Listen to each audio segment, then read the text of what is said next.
हम बोल सकते हैं इंटरनेट पे हम सब नंगे हो चुके हैं, न्यूड हैं। रियलिटी ये है।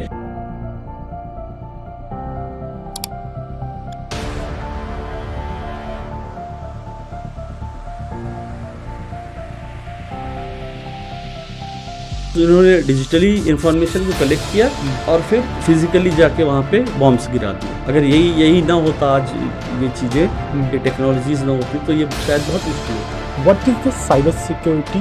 What should we understand? अचानक से आएंगे, मार के चले जाएंगे, सामने वाले को पता नहीं चलेगा। अचानक से आए, मारे और चले गए, तो उसको बोलते हैं इनविजिबल, दिखे ही नहीं। इनविजिबल अटैक होता है। तो साइबर वॉरफेयर वही है। चाइना अक्सर इंडिया पे अटैक करती है। पाकिस्तान G20 जब समिट हो रही थी, इंडिया जब होस्ट कर रहा था, पाकिस्तान ने किया था DDoS अटैक, क्योंकि जो लाइव स्ट्रीमिंग हो रही थी G20 की, पाकिस्तान ट्राई कर रहा था कि सर्वर डाउन कर दे। What is the scary thing about digital world? मुझे सिर्फ आपका मोबाइल नंबर चाहिए, मुझे बस आपका नंबर डालना है, आपका आधार नंबर, आपका पैन नंबर, आपका एड्रेस, आपके फादर का नाम, सब कुछ आ जाएगा। सबसे कॉमन जो मेरे पास सबसे ज़्यादा मैसेजेस आते हैं लड़कियों के स्पेशली, वो सेक्सटॉर्शन से रिलेटेड केस होते हैं। क्या गूगल में जो हम पासवर्ड सेव करने हैं safe?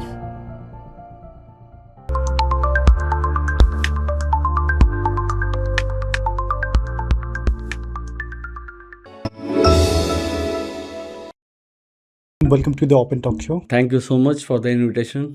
You're welcome. Okay, so what I have seen today, okay, like AI आया है हमारे मार्केट में, okay, and AI playing like the big role in the market in terms of everything, okay, business, okay, business, छोटी business, बड़ी business, हर चीज़ों में use होता है, even the personal life पे भी, okay, so AI playing a big role, okay, और साथ में कई सारी चीज़ें, what I'm trying to say, the internet is playing a big role, in our life, right? Okay, so when coming to the point कि उसका एक another side है, okay, which is about safety. Yes. Okay, so we will talk about that. So sure. I wanted to know, okay, as you are a cyber security professional, so I wanted to know what is the cyber security means, like what should we understand? So if I say in short or in simple words, cyber security का मतलब ये है कि हम digital space पे अपनी जो भी चीज़ें हैं उसको सिक्योरली रखें। यानी वो हमारी चीज़ जो भी डिजिटल स्पेस पे, डिजिटल स्पेस में, हाँ, वो चीज़ें हमारी सिक्योर रहें। सो यही है cyber security, whether it is our banking, our identity, our data, तो ये सारी चीज़ें हम उसको सेफ रखें, वही है साइबर सिक्योरिटी।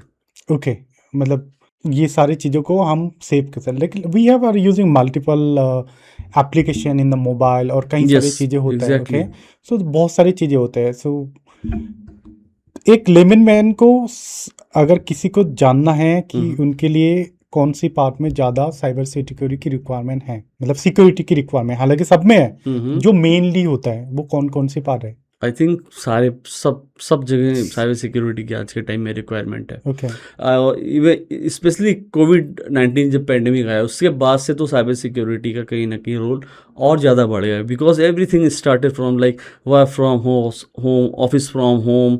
बहुत मतलब आज आप देखोगे सारी चीज़ें कहीं ना कहीं वो इंटरनेट से कनेक्टेड हैं, और इंटरनेट से कनेक्ट होने की वजह से चीज़ें हैक हो सकती हैं, ईजिली कॉम्प्रोमाइज़ किया जा सकता है, डेटा चोरी होता है, आप देखते हो डेटा ब्रीचेस होते रहते हैं। इसलिए कहीं ना कहीं हर एक इंडस्ट्री, सबके लिए cyber security is a must to have. Okay, आजकल ये साइबर सिक्योरिटी क्यों इतना इम्पोर्टेंट है? साइबर सिक्योरिटी इसलिए इम्पोर्टेंट है क्योंकि हमारी जो पर्सनल चीज़ें हैं, स्पेशली डेटा, यानी हमारी जो डेटा के अंदर सारी चीज़ें आ जाती हैं, वो डेटा इज़ न्यू गोल्ड, आप बोल सकते हो, वो सोना है। आप इसीलिए देखते हो कि जितनी ये सोशल मीडिया कंपनीज हैं हमको इंटरनेट हमको ये फ्री में कभी हमसे पैसा नहीं मांगते, क्योंकि इनको क्या चाहिए, इनको यूज़र्स चाहिए, यूज़र्स से इनको डेटा मिलता है, और डेटा से ही ये इनके अच्छे खासे जो है पैसे ये बनाते हैं।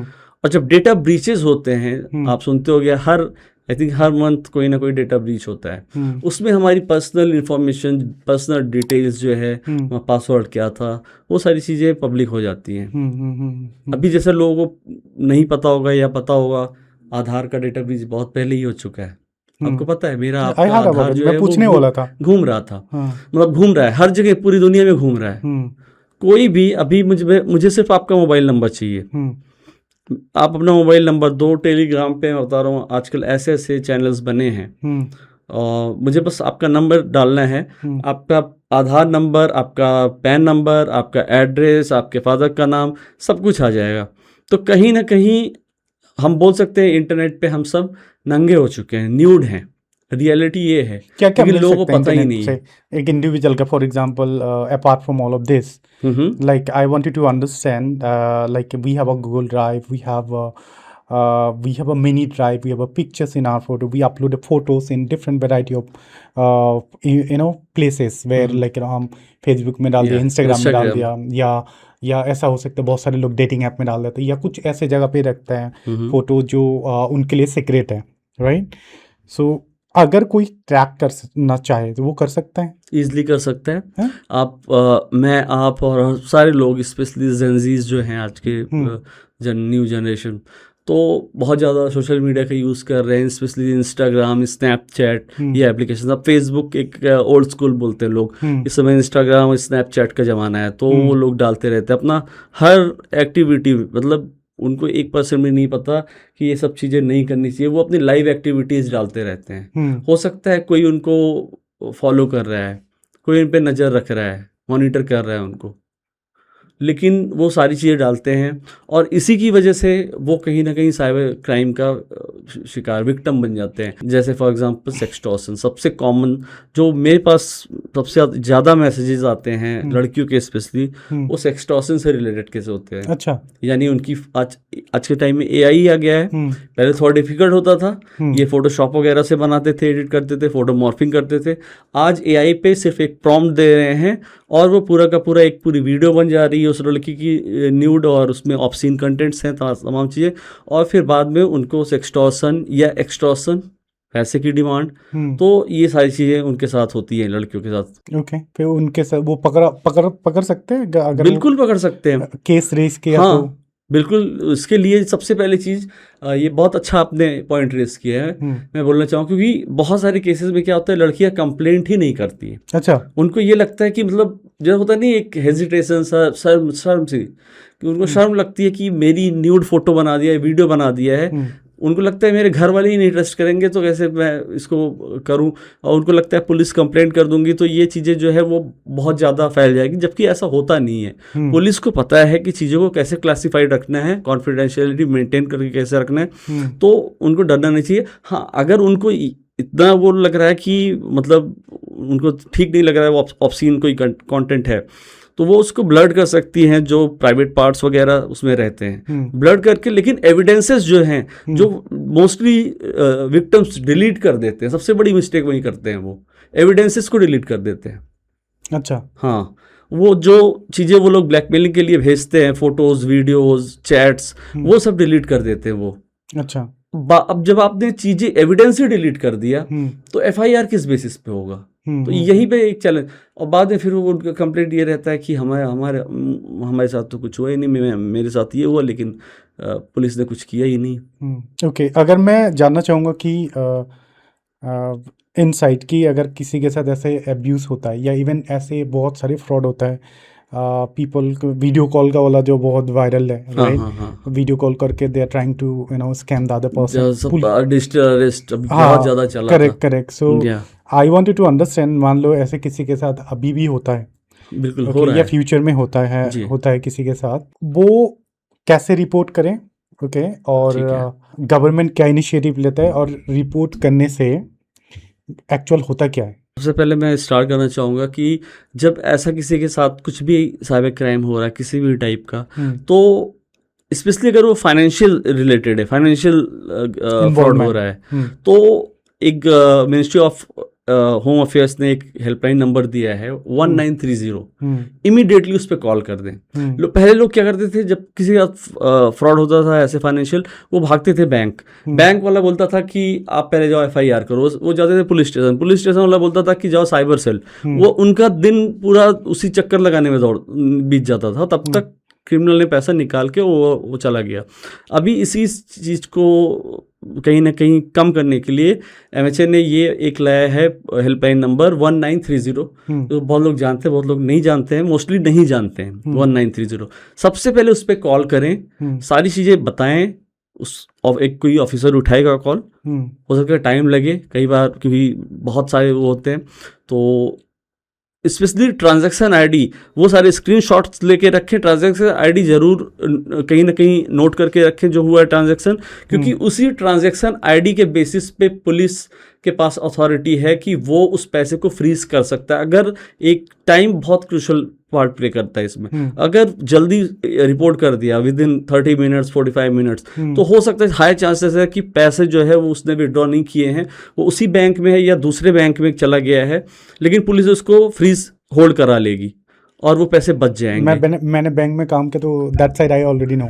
तो उसके बाद जो है, जो लोग इस चीज़ को नहीं जानते, बहुत लेट कर जाते हैं, तो उनके साथ जो है वही है कि वो एक बार क्राइम हो गया, फिर पूरा इन्वेस्टिगेशन में जो भी ग्राउंड रियलिटी है, अगर आपको बताऊं तो इंडिया में ओनली 25 से 30% साइबर सेल्स जो है वो फुली इक्विप्ड ट्रेंड हैं, जो कि ऐसे केसेस को मतलब क्रैक कर सकती हैं। अच्छा। फाइनेंशियल फ्रॉड हो गया या किसी, बाकी जो पूरा इंडिया बसता है लगभग 70-75% वो कैपेबल नहीं है।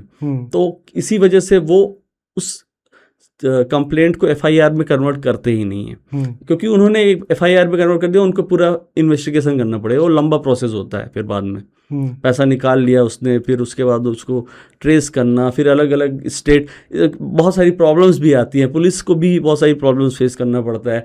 कोऑर्डिनेशन नहीं होता है उनका दूसरी स्टेट की। फॉर एग्जांपल कोई तमिलनाडु में हुआ है, कोई वहाँ क्रिमिनल वहाँ का है जिसने जिसने पैसा चुराया है, और दिल्ली पुलिस है। अब वो पता चला तमिलनाडु पुलिस जो है कोऑर्डिनेट नहीं की। आपस में कोऑर्डिनेशन बहुत इंपॉर्टेंट है। अच्छा। और ये सबसे बड़ा चैलेंज है हमारे इंडिया में कि पुलिस में आपस में कोऑर्डिनेशन बहुत खराब है।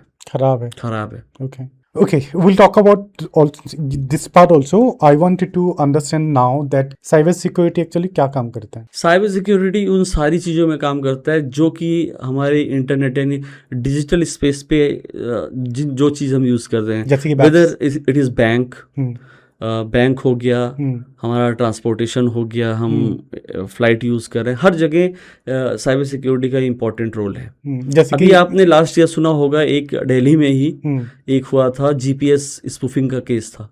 GPS स्पूफ कर दिया गया, यानी उसका लैंडिंग जहाँ होना था फ्लाइट को, उसका लोकेशन ही चेंज कर दिया। अच्छा। हाँ, और आप सोचिए एक मेजर एक्सीडेंट हो सकता, क्रैश हो सकता था, लेकिन वो तो समय रहते उसको बचा लिया गया। तो ऐसे बहुत सारी चीज़ें, जितनी चीज़ें, हॉस्पिटल्स हो गए, उसका एग्जांपल मैं दे देता हूँ आपको। सबसे तो ये क्या हैकर करता है या कौन करता है? ये हैकर्स करते हैं, हैकर्स करते हैं। जो बड़ी चीज़ें होती है, जैसे एम्स दिल्ली पे जब अटैक हुआ, रैंसमवेयर अटैक हुआ, तो वो एक प्रॉपर APD ग्रुप्स ने किया था। APD groups means advance persistent threat group. ये होता क्या कि बेसिकली जैसे फॉर एग्जांपल यहाँ पे 50 हैकर्स इकट्ठा कर ले हम, 50 हैकर्स एक हम टीम बना ले और साथ में सब काम करें। तो ये मोस्टली स्टेट स्पॉन्सर्ड होते हैं, गवर्नमेंट इनको फंडिंग सारी चीज़ें करती है, गवर्नमेंट ही करती है इनको फंडिंग। और ये कौन सी कंट्री, ये नहीं बता सकते? हाँ नहीं, बिल्कुल, जैसे चाइना, मतलब इंडिया के ऊपर जितना होता है सबसे ज्यादा। अभी जैसे मैं आपको एम्स का बता रहा हूँ, तो एम्स का रैंसमवेयर जो अटैक हुआ, उसका APD ग्रुप जो था वो चाइनीज था। अच्छा। हाँ, चाइना ने किया। और उसके बाद जो है उन्होंने बहुत अच्छा खासा अमाउंट मांगा था रैंसमवेयर में, मतलब रैंसमवेयर जब अटैक किया तो मतलब क्रिप्टो करेंसी बिटकॉइन में बहुत बड़ा अमाउंट उन्होंने गवर्नमेंट से मांगा था कि इतना अमाउंट हमको चाहिए। वो भी चाइनीज था? चाइनीज APD ग्रुप था। कोई भी उसको, लोग जो नहीं जानते गूगल कर लें, अभी उनको पता चल जाएगा। ओके। फिर उसको किसी तरह से बैकअप वगैरह खोज के किया, बहुत टाइम लगा। एंड यू नो सबसे शॉकिंग चीज क्या है, एम्स जो है, सोचिए एम्स दिल्ली जहाँ पे लोग 6-6 महीने पहले अपॉइंटमेंट लेते हैं, वो 22 डेज तक वो इनऑपरेटेड था। मतलब ऑपरेशन सारी, उसका पूरा फंक्शन जो है वो बंद हो गया था। 22 दिन तक एम्स दिल्ली में सही से चीज़ें काम नहीं की। अच्छा। बहुत लोगों की हो सकता है उसकी वजह से डेथ हो गई हो, उनके केसेस खराब हो गए हो। तो ये एक तरह से आप बोल सकते हो एक साइबर वॉर था, एक साइबर वॉर का एग्जाम्पल है, क्योंकि ये साइबर वॉर की ही कैटेगरी में साइबर आता वॉर है। होता क्या है? अगर साइबर वॉर की हम बात करें तो आपने सुना होगा गोरिल्ला वॉरफेयर टेक्निक के बारे में, या गोरिल्ला वॉरफेयर को अगर मैं मुझे बताऊं स्पेसिफाई करो, शॉर्ट में। क्योंकि मैं बहुत लेमन इंसान हूँ, लाइक आई जी वांट टू एवरीवन अंडरस्टैंड। हाँ, वही मैं उसको एकदम कर देता हूँ। जिन्होंने मूवी देखी होगी तान्हाजी, एक आई थी ठीक है। अजय देवगन की, हाँ हाँ हाँ। या छावा देखी होगी जो ठीक है। विकी कौशल की आई थी। हम्म। तो उसमें ही गोरिल्ला टेक्निक दिखाया गया है कि अचानक से आएंगे, मार के चले जाएंगे, अच्छा। सामने वाले को पता नहीं चलेगा, अचानक से आया, मारे और चले गए, तो उसको बोलते हैं इनविजिबल, दिखे ही नहीं, तो इनविजिबल अटैक होता है। तो साइबर वॉर आप बोल सकते हो, साइबर वॉरफेयर वही है कि वो अनसीन है, इनविजिबल है, और ये साइबर क्राइम से बहुत डिफरेंट है। साइबर क्राइम में क्या होता है कि टारगेट किया जाता है हमारे पैसे को, हमारे यानी बैंक अकाउंट्स को, हमारे सोशल मीडिया अकाउंट्स को हैक करने की कोशिश करते हैं, हमारा डेटा, हमारा पर्सनल इंफॉर्मेशन, हमारी आइडेंटिटी की को चुराने की कोशिश करते हैं, पासवर्ड हो गया। लेकिन साइबर वॉरफेयर में क्या होता है, नेशन को टारगेट किया जाता है, कंट्री को टारगेट किया जाता है, कंट्री के जो जितने भी क्रिटिकल इंफ्रास्ट्रक्चर्स हैं उनको टारगेट किया। अब क्रिटिकल इंफ्रास्ट्रक्चर्स में क्या क्या आता है, हमारा बैंकिंग सेक्टर हो गया, टेलीकम्युनिकेशन हो गया, ट्रांसपोर्ट हो गया, जिसमें रेलवे से लेके एयरपोर्ट से लेके मेट्रो से लेके सब कुछ आ गया, जो चीज़ें कहीं ना कहीं इंटरनेट से कनेक्टेड हैं। अभी आप खुद सोचो, अभी कोई भी एयरपोर्ट पे इंटरनेट बंद हो जाए और वहाँ पे फ्लाइट वगैरह का कुछ भी वो ना रहे तो वो ऑपरेट करेगा, नहीं कर पाएगा, इनऑपरेटेड हो जाएगा पूरा वो एयरपोर्ट, वो हो जाएगा, ठप पड़ जाएगा। और तो इसलिए जितने भी ये क्रिटिकल इंफ्रास्ट्रक्चर्स होते हैं उनको टारगेट जब कोई कंट्री करती है किसी कंट्री के अगेंस्ट, तो उसको हम बोलते हैं cyber warfare, cyber war. I heard about like Israel is a small country, have super power, which is उनका mainly intelligence होती है, right? Okay, so जो मैंने सुना है उसे when I trying to research, they're trying to understand, okay, कि US के साथ भी एक domination connection है उनका, okay, and also they are playing big role with their intelligence, okay, about like कि जिसको हम बोलते हैं कि security systems है, okay, like network, it could be anything, okay, they are playing in that big role. I don't know what is exactly called. So what are this they are playing, and what are the actual board this? Yeah, it's very true. Israel की अगर हम बात करें तो पूरी दुनिया में technology बहुत आगे है, बहुत एडवांस है, और यूएस का बहुत अच्छा एलाई, बहुत अच्छा पार्टनर है यूएस का इन्वॉल्व पे एक दूसरे के साथ, दो बहुत अच्छे इन्वॉल्वमेंट है दोनों के एक दूसरे के साथ।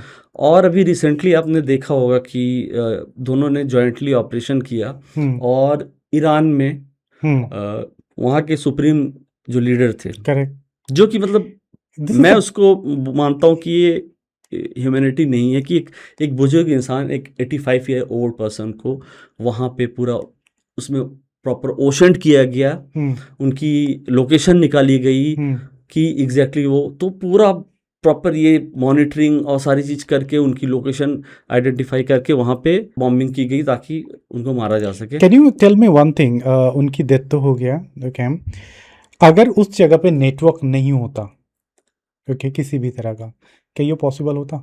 नहीं, अगर नेटवर्क नहीं होता तो वो कभी जान ही नहीं सकते थे कि सुप्रीम लीडर कहाँ पे है। आज के टाइम में अगर कोई कंट्री को ऐसे सिक्योर करना चाहे by the problematic time, is it possible? Like again, मतलब मान लो कि इंडिया को क्या है, एक प्रॉब्लमेटिक सिचुएशन है, I am talking about any example, okay, एक प्रॉब्लमेटिक सिचुएशन है इंडिया के पास, ओके, इंडिया के अगर आप पूरा नेटवर्क को शट डाउन कर दिया from India, okay, is it possible there is other people use their satellite and network and board this particular place? Is it could be possible? It's possible. It's possible. It's possible. ऐसा हुआ भी है, ऐसा हुआ भी है। So क्योंकि what I'm saying that जब लीडर था उनका डेथ हुआ है, it was बोले पूरा ट्रैक था कहाँ पे रहते एग्जैक्टली सेम प्लेस में उसका वो हुआ है, राइट, उनका डेथ हुआ है, ईरान का, हाँ, ओके, उनका डेथ हुआ है। तो उनका ट्रैक रिकॉर्ड कैसे था जबकि उनको वो बहुत ज़्यादा सिक्योरिटी के साथ था? That I am trying to understand. तो ट्रैक रिकॉर्ड उनका बहुत अच्छा था। उनकी मतलब लोग वहाँ पे रिस्पेक्ट बहुत करते थे क्योंकि वो सुप्रीम लीडर थे। तो सुप्रीम लीडर ईरान में मेन माने जाते हैं। प्रेसिडेंट, प्राइम मिनिस्टर रिस्पेक्टफुल से भी, बिकॉज ऑफ से भी ऊपर होते हैं। तो इसलिए क्योंकि उन्होंने यूएस ने उनको धमकी दी, उन्होंने झुकने से मना कर दिया। यूएस उसको बुरा लगा, उसने वो उसका ईगो हर्ट हुआ और यूएस ने इजराइल तो ऑलरेडी क्योंकि ईरान का दुश्मन है, अटैक्स होते रहते हैं। हुआ कैसे होगा आप मुझे ये बताओ, ये जो उनका अटैक हुआ, हाँ देखो इसमें वो तो अलग बात है कि उन्होंने बॉम्ब गिराया। सबसे पहले डेटा कलेक्ट किया गया, जितना डेटा गैदरिंग हो सकता था वो किया गया कि सुप्रीम लीडर कहाँ रहते हैं, इनकी मूवमेंट्स क्या हैं, उन चीज़ों को मॉनिटर किया गया। इनके हर कंट्रीज़ में होते हैं, हमारे इंडिया में भी घूम रहे होंगे दूसरी कंट्री के स्पाइज, वहाँ पे भी इनके स्पाई एजेंट्स घूम रहे थे बहुत सारे। पूरा एक प्रॉपर महीनों, ये एक दिन का काम नहीं है, महीनों का है।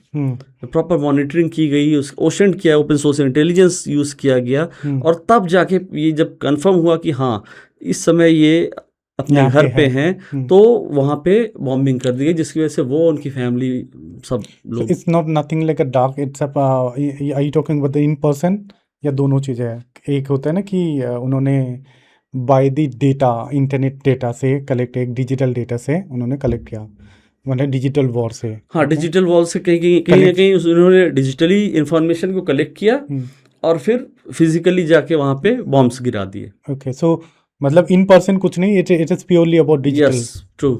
अगर यही ना होता आज, ये चीज़ें, ये टेक्नोलॉजीज ना होती, तो ये शायद बहुत मुश्किल होता, इम्पॉसिबल टाइप का होता। इसका सबसे अच्छा एग्जांपल हिजबुल्ला है। आप देखिए हिजबुल्ला पे जब अटैक किया गया था, तो वहाँ पे वहाँ के जो थे ऑफिसर्स, उनको मोबाइल फ़ोन रखना तक अलाउड नहीं था, ताकि इजराइल जो है उनका जीपीएस कोऑर्डिनेट्स कुछ भी ना ले सके किसी तरीके से। मोबाइल फ़ोन्स वो कैरी नहीं करते थे। तो मतलब मैं डायरेक्टली इजराइल को ब्लेम नहीं कर रहा हूँ, लेकिन जो मैं रिसर्च में और फाइंडिंग्स मुझको मिली हैं रिपोर्ट्स के, उसके बेसिस पे है कि इजराइल ने क्या किया कि पेजर में एक्सप्लॉइट्स लगा दिए, बैटरी में। किसमें? बैटरी में, जो बैटरी होती है पेजर की, उसी में एक्सप्लॉइट लगा दिए। किस चीज़ की बैटरी? बैटरी होती है ना हर चीज़ में, आप कोई भी गैजेट यूज़ करते हो तो बैटरी होती है उसके अंदर, वो उसी में एक्सप्लॉइट लगा दिया। अच्छा, यानी बॉम्ब टाइप का बॉम्ब लगा दिया। और वो पूरा मतलब उसका कोडिंग वगैरह सब करके रखा था कि जब हम चाहेंगे तो वो ब्लास्ट होगा। तो वो पेजर अटैक हुआ, उससे बहुत सारे लोग मरे, उनकी डेथ हो गई तुरंत। नेक्स्ट डे उन्होंने क्या किया, जो वॉकी टॉकीज थे उसमें भी इन्होंने प्लान कर दिया था वही चीज़। और नेक्स्ट डे क्या हुआ कि जितने लोग वॉकी टॉकी यूज़ कर रहे थे, उनके अचानक वॉकी टॉकी सब ब्लास्ट कर गए। तो जितने मतलब वहाँ के बहुत सारे हिजबुल्ला के मिलिट्री ऑफिसर्स जो है वो मारे गए। तो ये मतलब एक पूरी दुनिया के लिए एक लेसन है कहीं ना कहीं, पूरी दुनिया को थोड़ा सा चिंता में डालने वाली चीज़ है। मैं किसी को डराना नहीं चाहता, मेरा पर्पस किसी को डराना नहीं है, पर ये एक खास रियलिटी है। कल को कोई भी कंट्री किसी के ऊपर ये ऐसी चीज़ें, और ये इसको हम बोल सकते हैं कि मतलब ये ऑपरेशन थोड़ा और स्पेसिफाई कर दो आसान भाषा में बोले। जैसे अभी इंडिया का सबसे बड़ा राइवल कौन है? चाइना। लोग पाकिस्तान समझते हैं, लेकिन पाकिस्तान नहीं है, चाइना है असली राइवल है। पाकिस्तान की चीज में, किसी भी चीज़ में नहीं है, बिल्कुल। तो हमारा जो राइवल चाइना है, हम जो गैजेट्स भी आज यूज़ कर रहे हैं, वेदर इट इज़ सीसीटीवी से लेके लैपटॉप से लेके मोबाइल फोन्स, ईयरफोन्स हम यूज़ करते हैं, सब चाइना का हम यूज़ कर रहे हैं।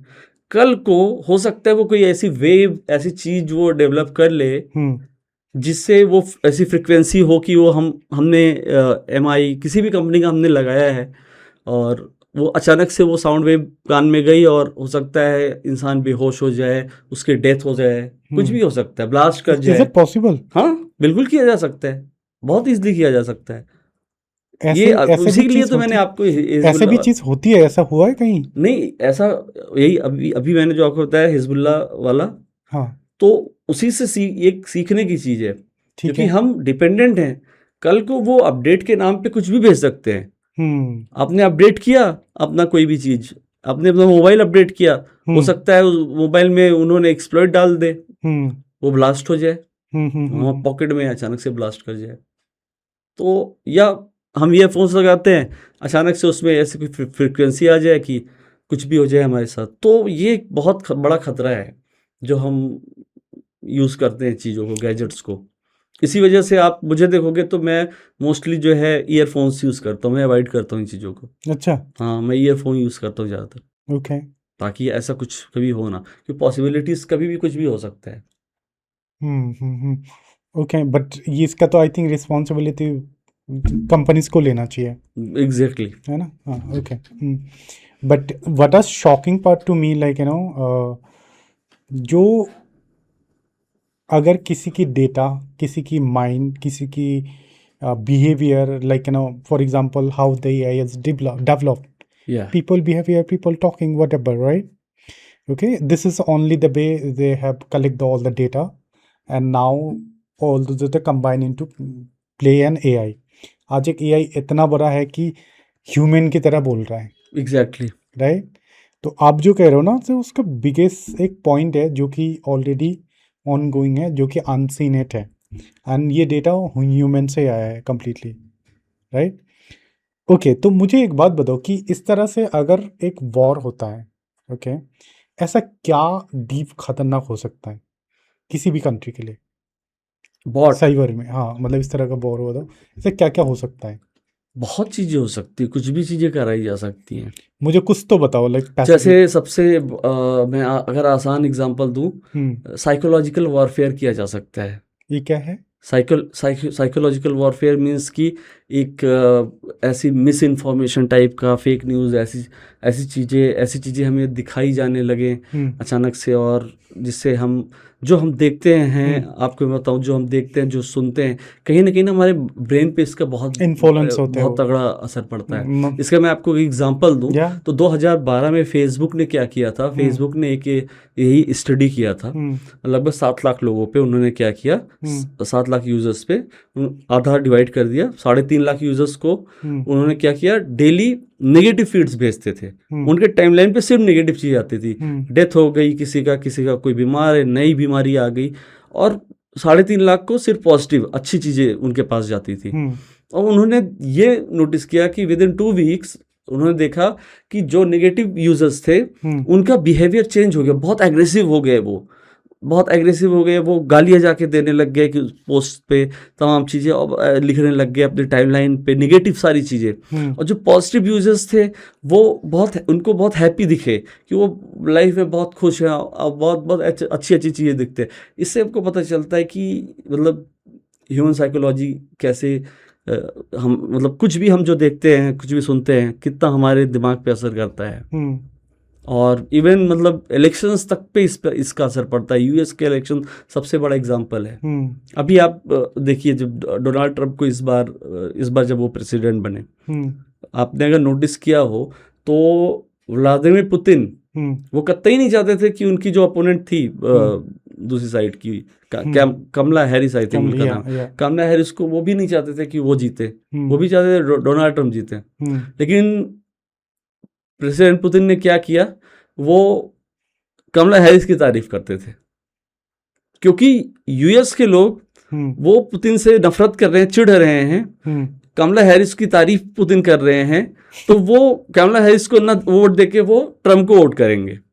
तो ये सारा दिमाग मतलब साइकोलॉजिकल गेम है। अच्छा, आप समझ लो। जबकि मतलब ये डोनाल्ड ट्रम्प तो ये बोला था कि उसका गुड फ्रेंड ऑफ हिम, हाँ, लाइक एक इंटरव्यू पे बोला जी। था। ओके, बट ये कह रहे हो कि पुतिन उसकी तारीफ करता so that people can hate her vote him. Okay, for example let's like you no, India में या पाकिस्तान में कोई हमारे पड़ोसी कंट्री का एग्जांपल लेता हूँ, या चाइना में अगर कोई इलेक्शन होता है, एंड दैट पोस्ट अगर फॉर लेट्स एग्जांपल पाकिस्तान में इलेक्शन हो रहा है, पाकिस्तान में एक है जिसकी इंडिया तारीफ कर रहा है, हाँ, ओके, तो अगर पाकिस्तान के लोग इंडिया को हेट कर रहे हैं, अगर वो चिढ़ते हैं इंडिया से, तो उसके अपोनेंट को ही वोट करेंगे। That's a interesting point. उसके ऑपोजिट करेगा। इसका और दूसरा लाइक यू नो, इजराइल और ईरान की बात करें तो इसका इसका दूसरा अगर हम वो पार्ट देखें, बच्चे इसमें टीनेजर्स हो जो बच्चे हैं गेम्स खेलते हैं, जो आपने सुना होगा पबजी, बहुत पॉपुलर गेम था। कितने बच्चों ने अपने पेरेंट्स को ही मार डाला। ये दिल्ली का ही बच्चा था, 16 साल का बच्चा। He snapped his father mother and his sister 33 times he snapped with a knife. Really? Yeah you can Google it, आपको पता चलेगा। और ये किस लिए हुआ है? शॉकिंग, उसका फोन ले लिया गया, वो पबजी एडिक्ट था। अच्छा। और इसी वजह से वो गुस्से में जाके 33 सबको 33 बार उसने मारा है नाइफ से। अपने मम्मी पापा अपनी सिस्टर तीनों को मार डाला। बहुत सारे ऐसे केसेस हुए जहाँ पे बच्चों ने अपने पेरेंट्स का मर्डर कर दिया या कोशिश किया है। और बहुत सारे केसेस ऐसे हुए हैं जहाँ पे बच्चों ने अपने पेरेंट्स के पूरे पूरे पैसे ही खुद ही उड़ा दिए। क्रिमिनल को उड़ाने की जरूरत नहीं, उन्होंने बस उनको इन्फ्लुएंस किया, गेमिंग लालच दिया कि मैं तुमको डायमंड, जो गेम्स में मिलते हैं तमाम चीज़ें, डायमंड दूंगा, मैं तुमको नए ड्रेसेस दूंगा, गन्स दूंगा। उसकी बस तुम क्या करो कि अपने पापा का जो कार्ड है, डेबिट कार्ड है, क्रेडिट कार्ड है, उसकी फ़ोटो भेज दो। बच्चों ने क्लिक करके भेज दिया। क्योंकि ये जो गेम आप देखते हो, जितने भी गेम है, फ्री फायर है, पबजी या BGMI नाम से है, तो इसमें सब पे बात करें, पूरा आप बात कर सकते हो, एक दूसरे चैट कर सकते हो, बोल सकते हो। तो ये लोग व्हाट्सएप से धीरे धीरे, अगर फॉर एग्जाम्पल कोई क्रिमिनल है, वो क्रिमिनल क्या करेगा, वो सीधा व्हाट्सएप पे कनेक्ट करेगा, उससे साइकोलॉजिकली खेलेगा उस बच्चे के साथ, और फिर उसको व्हाट्सएप पे कनेक्ट करके उससे क्राइम करवा लेगा। उससे उसने वही है, डेटा ले लिया, कलेक्ट कर लिया, डेबिट कार्ड या क्रेडिट कार्ड की इंफॉर्मेशन उसको मिल गई। अब उसका वो अनलिमिटेड, जितना उसका लिमिट होगा क्रेडिट कार्ड का, वो शॉपिंग कर रहा है। और ऐसे बहुत केसेस आए हैं इंडिया में, हुए हैं, जहाँ पे बच्चों ने ये सब किया। तो बच्चों के अंदर ये सबसे इम्पोर्टेंट पॉइंट है कि बच्चों को इन चीज़ों के एडिक्शन से बचाने के लिए पेरेंटल गाइडेंस, मॉनिटरिंग बहुत ज़रूरी है। पेरेंट्स को ज़रूर ध्यान देना चाहिए उनके बच्चे कर क्या रहे हैं, क्योंकि कोविड के बाद से, जब से ये फ़ोन का डिपेंडेंसी हुआ है ना, उसके बाद से ही आप देख रहे हो ये आज के टाइम भी होमवर्क वगैरह व्हाट्सएप पे भेज दिया जाता है। तो बच्चे फ़ोन अगर उनको नहीं भी दे रहे पेरेंट्स, तो वो होमवर्क के नाम पर लेंगे। तो उनको ये चेक करना चाहिए कि वो सच में होमवर्क के लिए लिया है या गेम खेल रहा है। तो उसके लिए क्या कर सकते हैं, सबसे आसान तरीका एंड्रॉयड है, उसमें डिजिटल वेलबींग करके क्या रहती है, इनबिल्ट एप्लीकेशन, उस पर जाके वो देख सकते हैं कि दिन भर बच्चे ने क्या किया है, कितना घंटा। उसमें एक एक चीज़ बताया गया वो, कि अगर बच्चे ने व्हाट्सएप चलाया, कितने मिनट चलाया है, कोई वेबसाइट खोला है तो पता चल जाएगा उनको कि हाँ उसने क्रोम यूज़ किया है, कोई ब्राउज़र यूज़ किया, या कोई गेम खेला है, जो भी किया है। अगर आईफोन्स की बात करें तो बैटरी में जाके चेक कर सकते हैं। तो मॉनिटरिंग बहुत ज़रूरी है। और उनको डांटे ना, बच्चों को डांटेंगे तो वो चोरी छुपे करेंगे, उनको डांटे ना, उनसे एक प्यार वाला एक घर में कोशिश करें, ऐसा एटमॉस्फेयर प्यार से उनको बताएं कि बेटा, फैमिली को बैठना चाहिए, एक दिन निकाल के बच्चों के साथ बैठें, उनको बताएं कि एक ऐसा क्राइम सुनने को मिला, जिसमें वो रिलेट कर सके किसी बच्चे का। तो ताकि वो बच्चा जो है वो उस चीज़ समझे, उसको वो चीज़ पता रहे कि मुझको कोई चीज़ शेयर नहीं करनी है किसी स्ट्रेंजर के साथ। उसे पहले से पता रहे कि कोई स्ट्रेंजर है, अगर वो मेरा नाम भी पूछ रहा है तो मुझको नहीं बताना है, उसको वो नॉलेज होनी चाहिए। लेकिन आज के टाइम में क्या है, क्योंकि पेरेंट्स एकदम सब पता चला है, मदर फादर दोनों वर्किंग हैं, बच्चे पे ध्यान नहीं दे रहे हैं, तो इस वजह से बच्चे सब कुछ शेयर कर देते हैं। ओके ओके, एक बात बताओ, एक घर में बहुत सारे इक्विपमेंट होते हैं जो कि इंटरनेट से कनेक्टेड होते हैं, और आई वांटेड टू नो कि ऐसा किसी भी घर में जितने सारे इक्विपमेंट होते हैं, कौन कौन सी चीज़ें हैक किया जा सकता है या हो सकता है? वो सारी चीज़ें हैक हो सकती है जो इंटरनेट से कनेक्टेड है। सारी चीज़ें? हाँ, जो इंटरनेट से कनेक्टेड है। जैसे फॉर एग्जांपल जो घर में राउटर लगा है वाईफाई का, उसको उस पर अटैक किया जा सकता है। बहुत सारे अटैक्स होते हैं, उसको हैक किया जा सकता है। इसीलिए हम लोग बार बार अपील करते हैं कि भाई आप जो राउटर लगाए हो उसका सिक्योरिटी प्रोटोकॉल जरूर देखो। लोग नहीं ध्यान देते। वो आज भी आप देखोगे जो सबसे पहले सबसे वीक प्रोटोकॉल आया था WAP, आज भी आपको WAP के बहुत सारे राउटर्स मुझे एक बात बताओ, ये हैकर लोग क्या यूज़ करते हैं ऐसा कि दूसरों के अंदर एंट्री मिल जाता है? टूल्स बहुत सारे उनके पास टूल्स हैं, उनके पास इक्विपमेंट्स हैं। जैसे फॉर एग्जांपल उनको वाईफाई किसी का राउटर पर अटैक करना है तो उनके पास टूल्स हैं, जैसे काली लाइनक्स ऑपरेटिंग सिस्टम। मुझे डेप्थ में जाना है थोड़ा और। नॉर्मली जैसे हम सब जो हमारे सिस्टम में लैपटॉप में होता है वो माइक्रोसॉफ्ट विंडोज़ होता है, उसी तरह से एक लाइनक्स का ऑपरेटिंग सिस्टम आता है काली लाइनक्स। ऐसे बहुत सारे हैं जो डिजिटल फॉरेंसिक हैकिंग के लिए जो सबसे खतरनाक और सबसे अच्छा माना जाता है वो काली लाइनक्स है। अच्छा। इसका पहले जो है बैक ट्रैक इसका नाम हुआ करता था, उसका नाम अब चेंज करके काली लाइनक्स कर दिया गया। उसमें इनबिल्ट टूल्स हैं, तो जैसे वायर शार्क हो गया, एनमैप हो गया, ये सारे ऐसे टूल्स हैं कि उनका यूज़ करके वो क्या करेंगे, जो पैकेट्स होते हैं, ये पैकेट्स यानी इन्फॉर्मेशन, आप क्लाइंट हो, गूगल सर्वर है, आपने गूगल पे सर्च किया नितिन पांडे, तो एक पैकेट आपने भेजा, वो पैकेट गया सीधा हिट किया सर्वर को, सर्वर ने देखा कि क्वेरी आई है नितिन पांडे, वो तुरंत दिखा देगा सारी इन्फॉर्मेशन नितिन पांडे के नाम। ये क्या डार्क वेब होता है? नहीं, एक नॉर्मल सा आपको मैं बता रहा हूँ कि कैसे ये वर्क करता है। ये अच्छा। टेक्निक बता रहा हूँ, एक बहुत बेसिक टेक्निक होती है कैसे चीज़ें वर्क करती है इंटरनेट पे। अच्छा। तो एक पैकेट से ये वर्क करता है, पैकेट जाएगा, फिर वो देखेगा कि ये अच्छा नितिन पांडे की क्वेरी है, वो दिखाएगा गूगल आपको। अब सोचिए अगर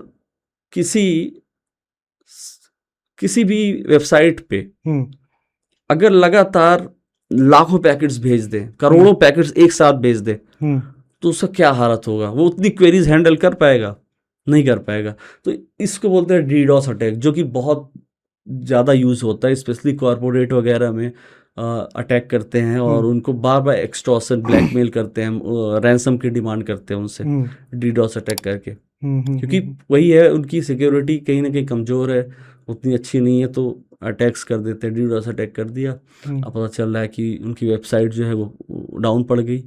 अब देखते होगे, नोटिस करते हो जब कभी सीबीएसई बोर्ड के रिजल्ट्स आते हैं या कोई भी रिजल्ट आता है, वेबसाइट बहुत सर्वर स्लो हो जाता है, तो उसी वजह से होता है। कभी आप देखो ट्रेन का तत्काल टिकट का टाइम, उस समय वो ऐप रनिंग नहीं करेगी क्योंकि बहुत सारे यूजर्स एक साथ उस पर काम कर रहे हैं। तो ऐसी टेक्निक से यूज़ कर, तो वाईफाई का जैसे मैं एग्जांपल दे रहा था, वो भी लगातार पैकेट्स हो रहे हैं, आपके लैपटॉप से कनेक्टेड है तो आपने हो सकता है वेब व्हाट्सएप अगर खोल रखा हो तो वो पैकेट्स आ रहे हैं लगातार। वो क्या करेगा, वो अपनी टेक्निक लगा लिया उसने, वायर शार्क लगा लिया, एनमैप लगा लिया, ऐसे बहुत सारे टूल्स होते हैं, और वो पैकेट्स को कैप्चर करेगा और पैकेट्स को कैप्चर करेगा। और फिर जो है एक होता है हैंडशेक, जो हमारे वाईफाई राउटर्स लगे हैं, ये कैसे वर्क करते हैं। हैंडशेकिंग एक मेथड होता है, हैंडशेकिंग जैसे हाथ मिलाना, ये तो इसी को बार बार वो तोड़ेगा, यानी आपका इंटरनेट बार बार डिस्कनेक्ट होगा। वाईफाई आपके लिए कोई नॉर्मल टेक्निकल ग्लिच होगा, कोई ध्यान नहीं देता, तो वो डिस्कनेक्ट होगा, जब फिर रिकनेक्ट होगा उसी पे उसी पैकेट्स को वो कैप्चर करते हैं। धीरे धीरे हो सकता है वो कुछ अटेम्प्ट्स में आपके पासवर्ड को उनको पता चल जाए कि आपका वाईफाई राउटर का पासवर्ड क्या है, पता चल गया, अब वो आपके वाईफाई के अंदर घुस गए, फिर वो जो मन के वो कर सकते हैं। ओके, टेल मी, मुझे एक बात बताओ कि मेनी पीपल हैव सीन जो ये प्रॉब्लम आती है, ओके, आजकल सोशल मीडिया हैक करना, ओके, और घुस के पासवर्ड चेंज कर दिया, जी, पासवर्ड चेंज करके ईमेल एड्रेस चेंज कर दिया। यस। सो ये कैसे करते हैं, ओके, और इससे रिकवर कैसे हो सकते हैं?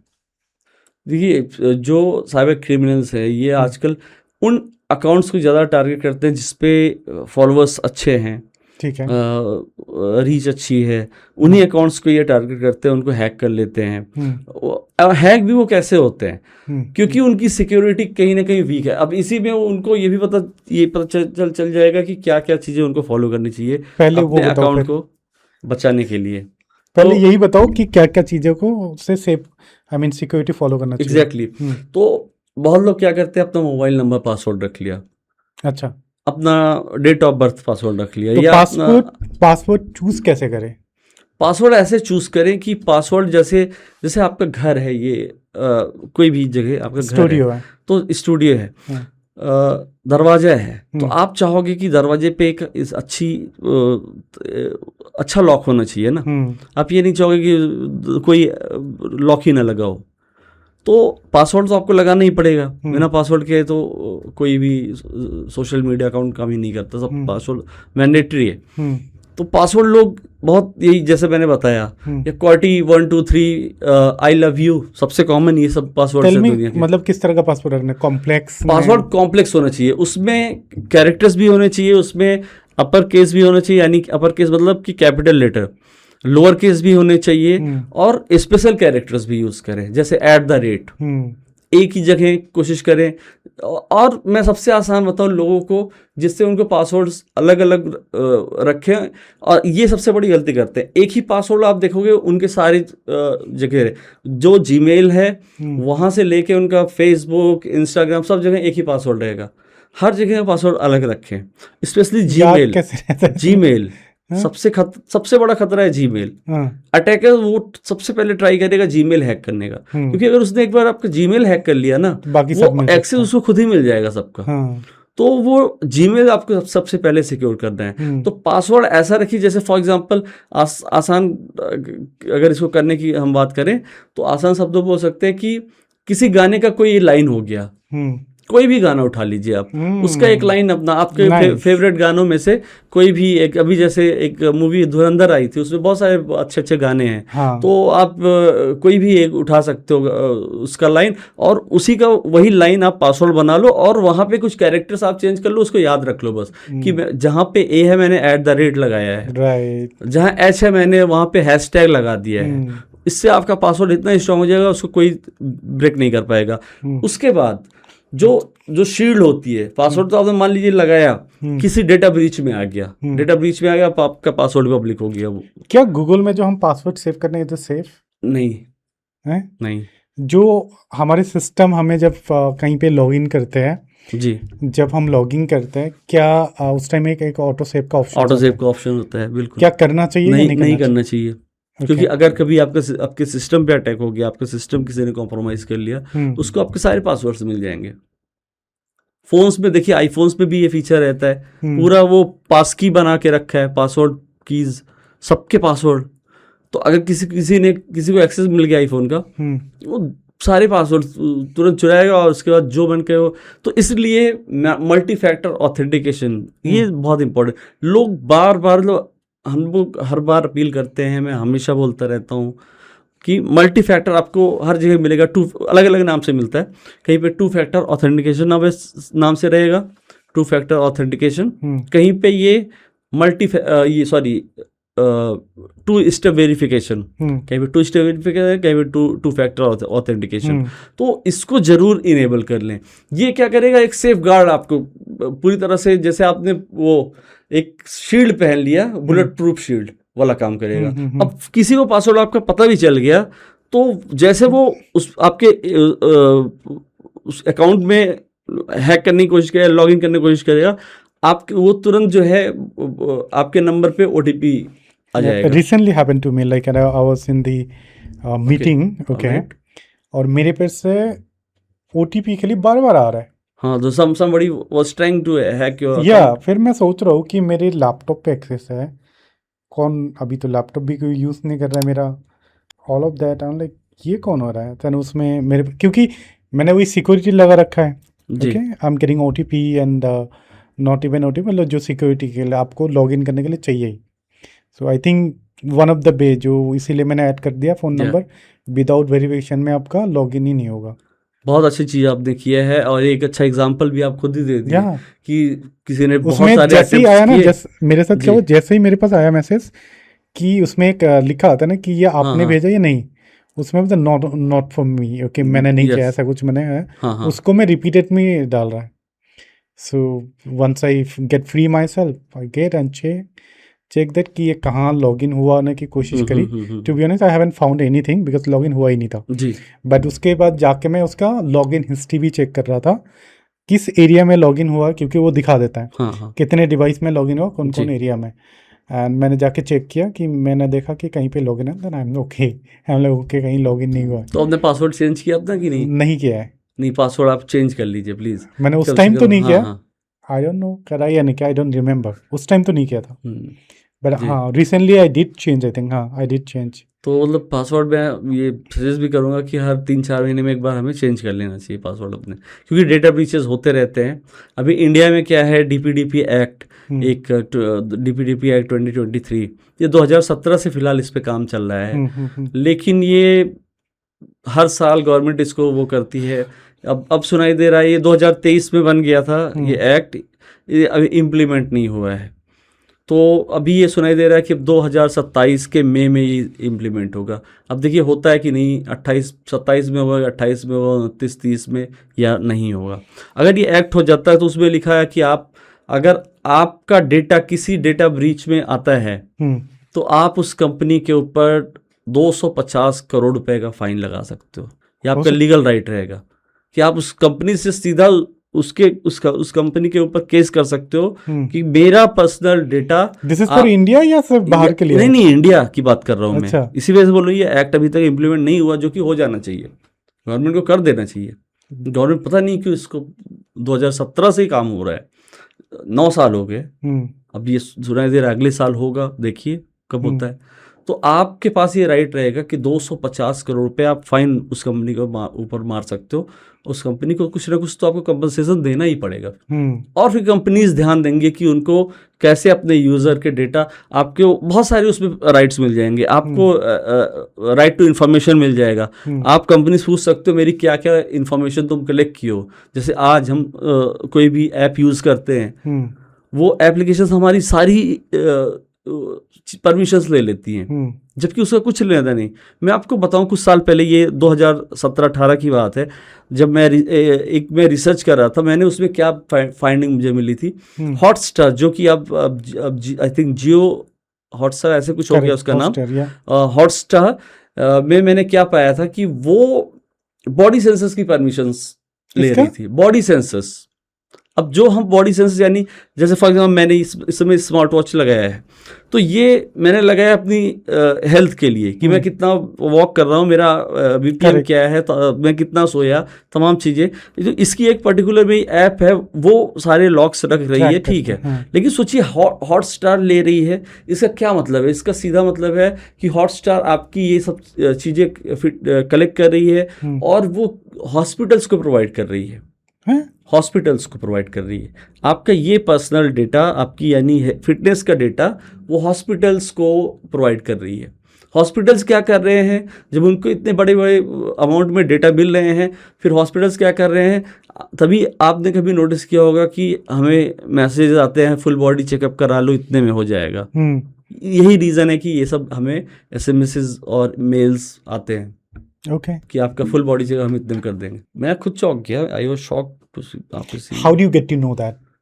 मैं उसमें रिसर्च कर रहा था, मैं अपने फ़ोन पे खोल के देख रहा था कि मेरी फ़ोन, आप नॉर्मली जाओ, आप ऐप स्टोर पे जाओ, प्ले स्टोर पे जाओ, आप देखो कोई भी एप्लीकेशन आप खोलिए, आप देखिए कि वो एप्लीकेशन क्या क्या परमिशंस ले रही है, उसमें सारा आपको दिख जाएगा।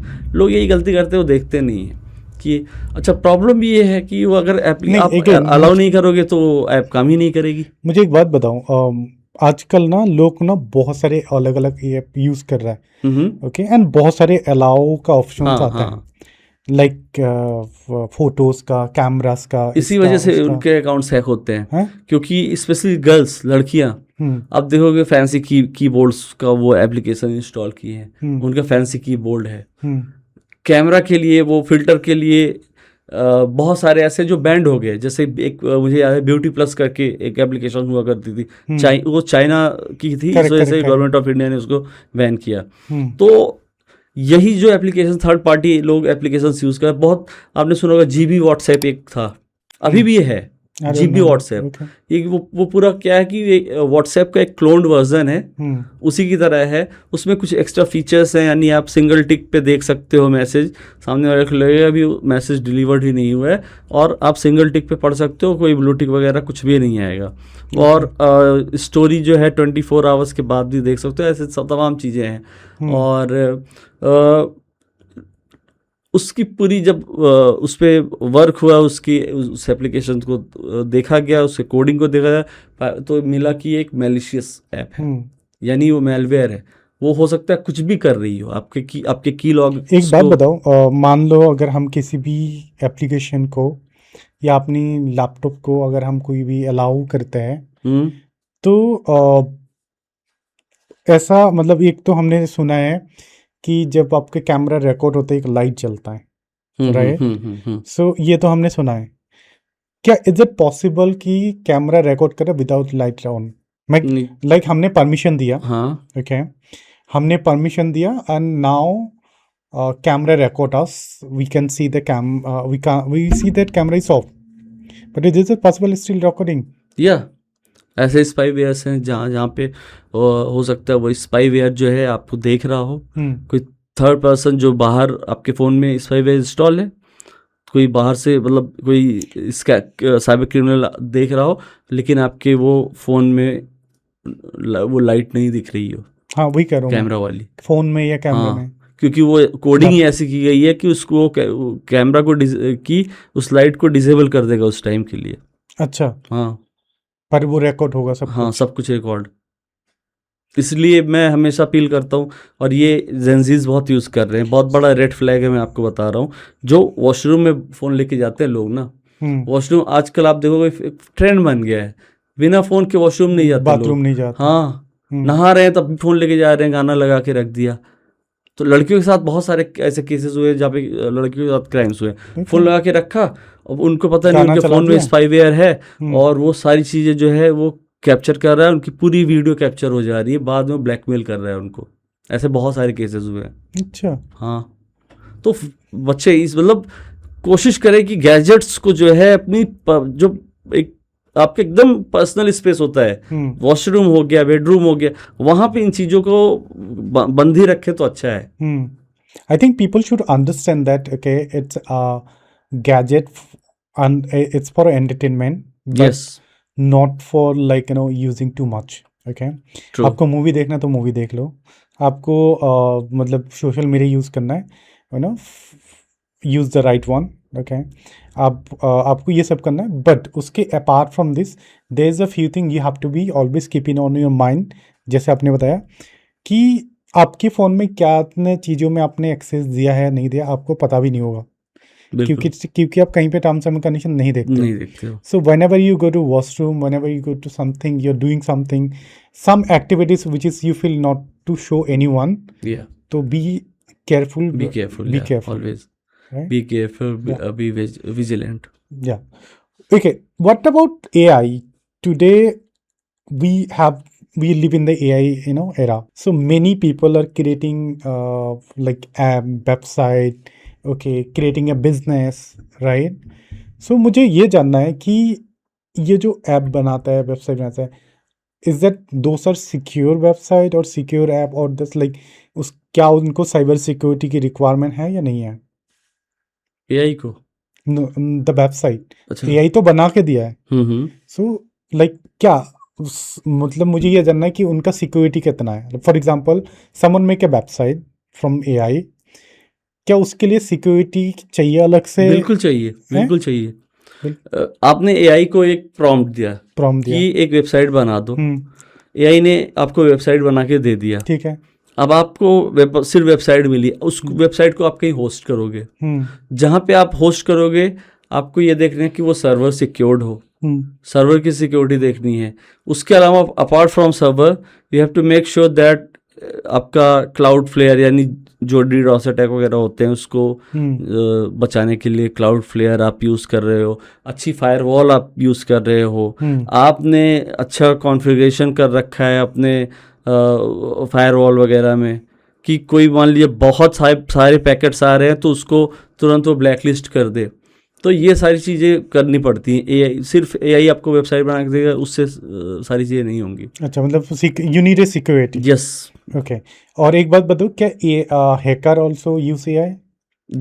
बिल्कुल, AI दो धारी तलवार है, मतलब सब यूज़ करते हैं, सब यूज़ इसको मोस्टली हैकर्स ही, स्कैमर्स हैकर्स यही यूज़ कर रहे हैं। AI आने से साइबर सिक्योरिटी या साइबर अटैक में कैसे चेंजेस आया है? जब से AI आया है कहीं ना कहीं इसका ऑफेंसिव साइड ज़्यादा दिख रहा है, defensive come.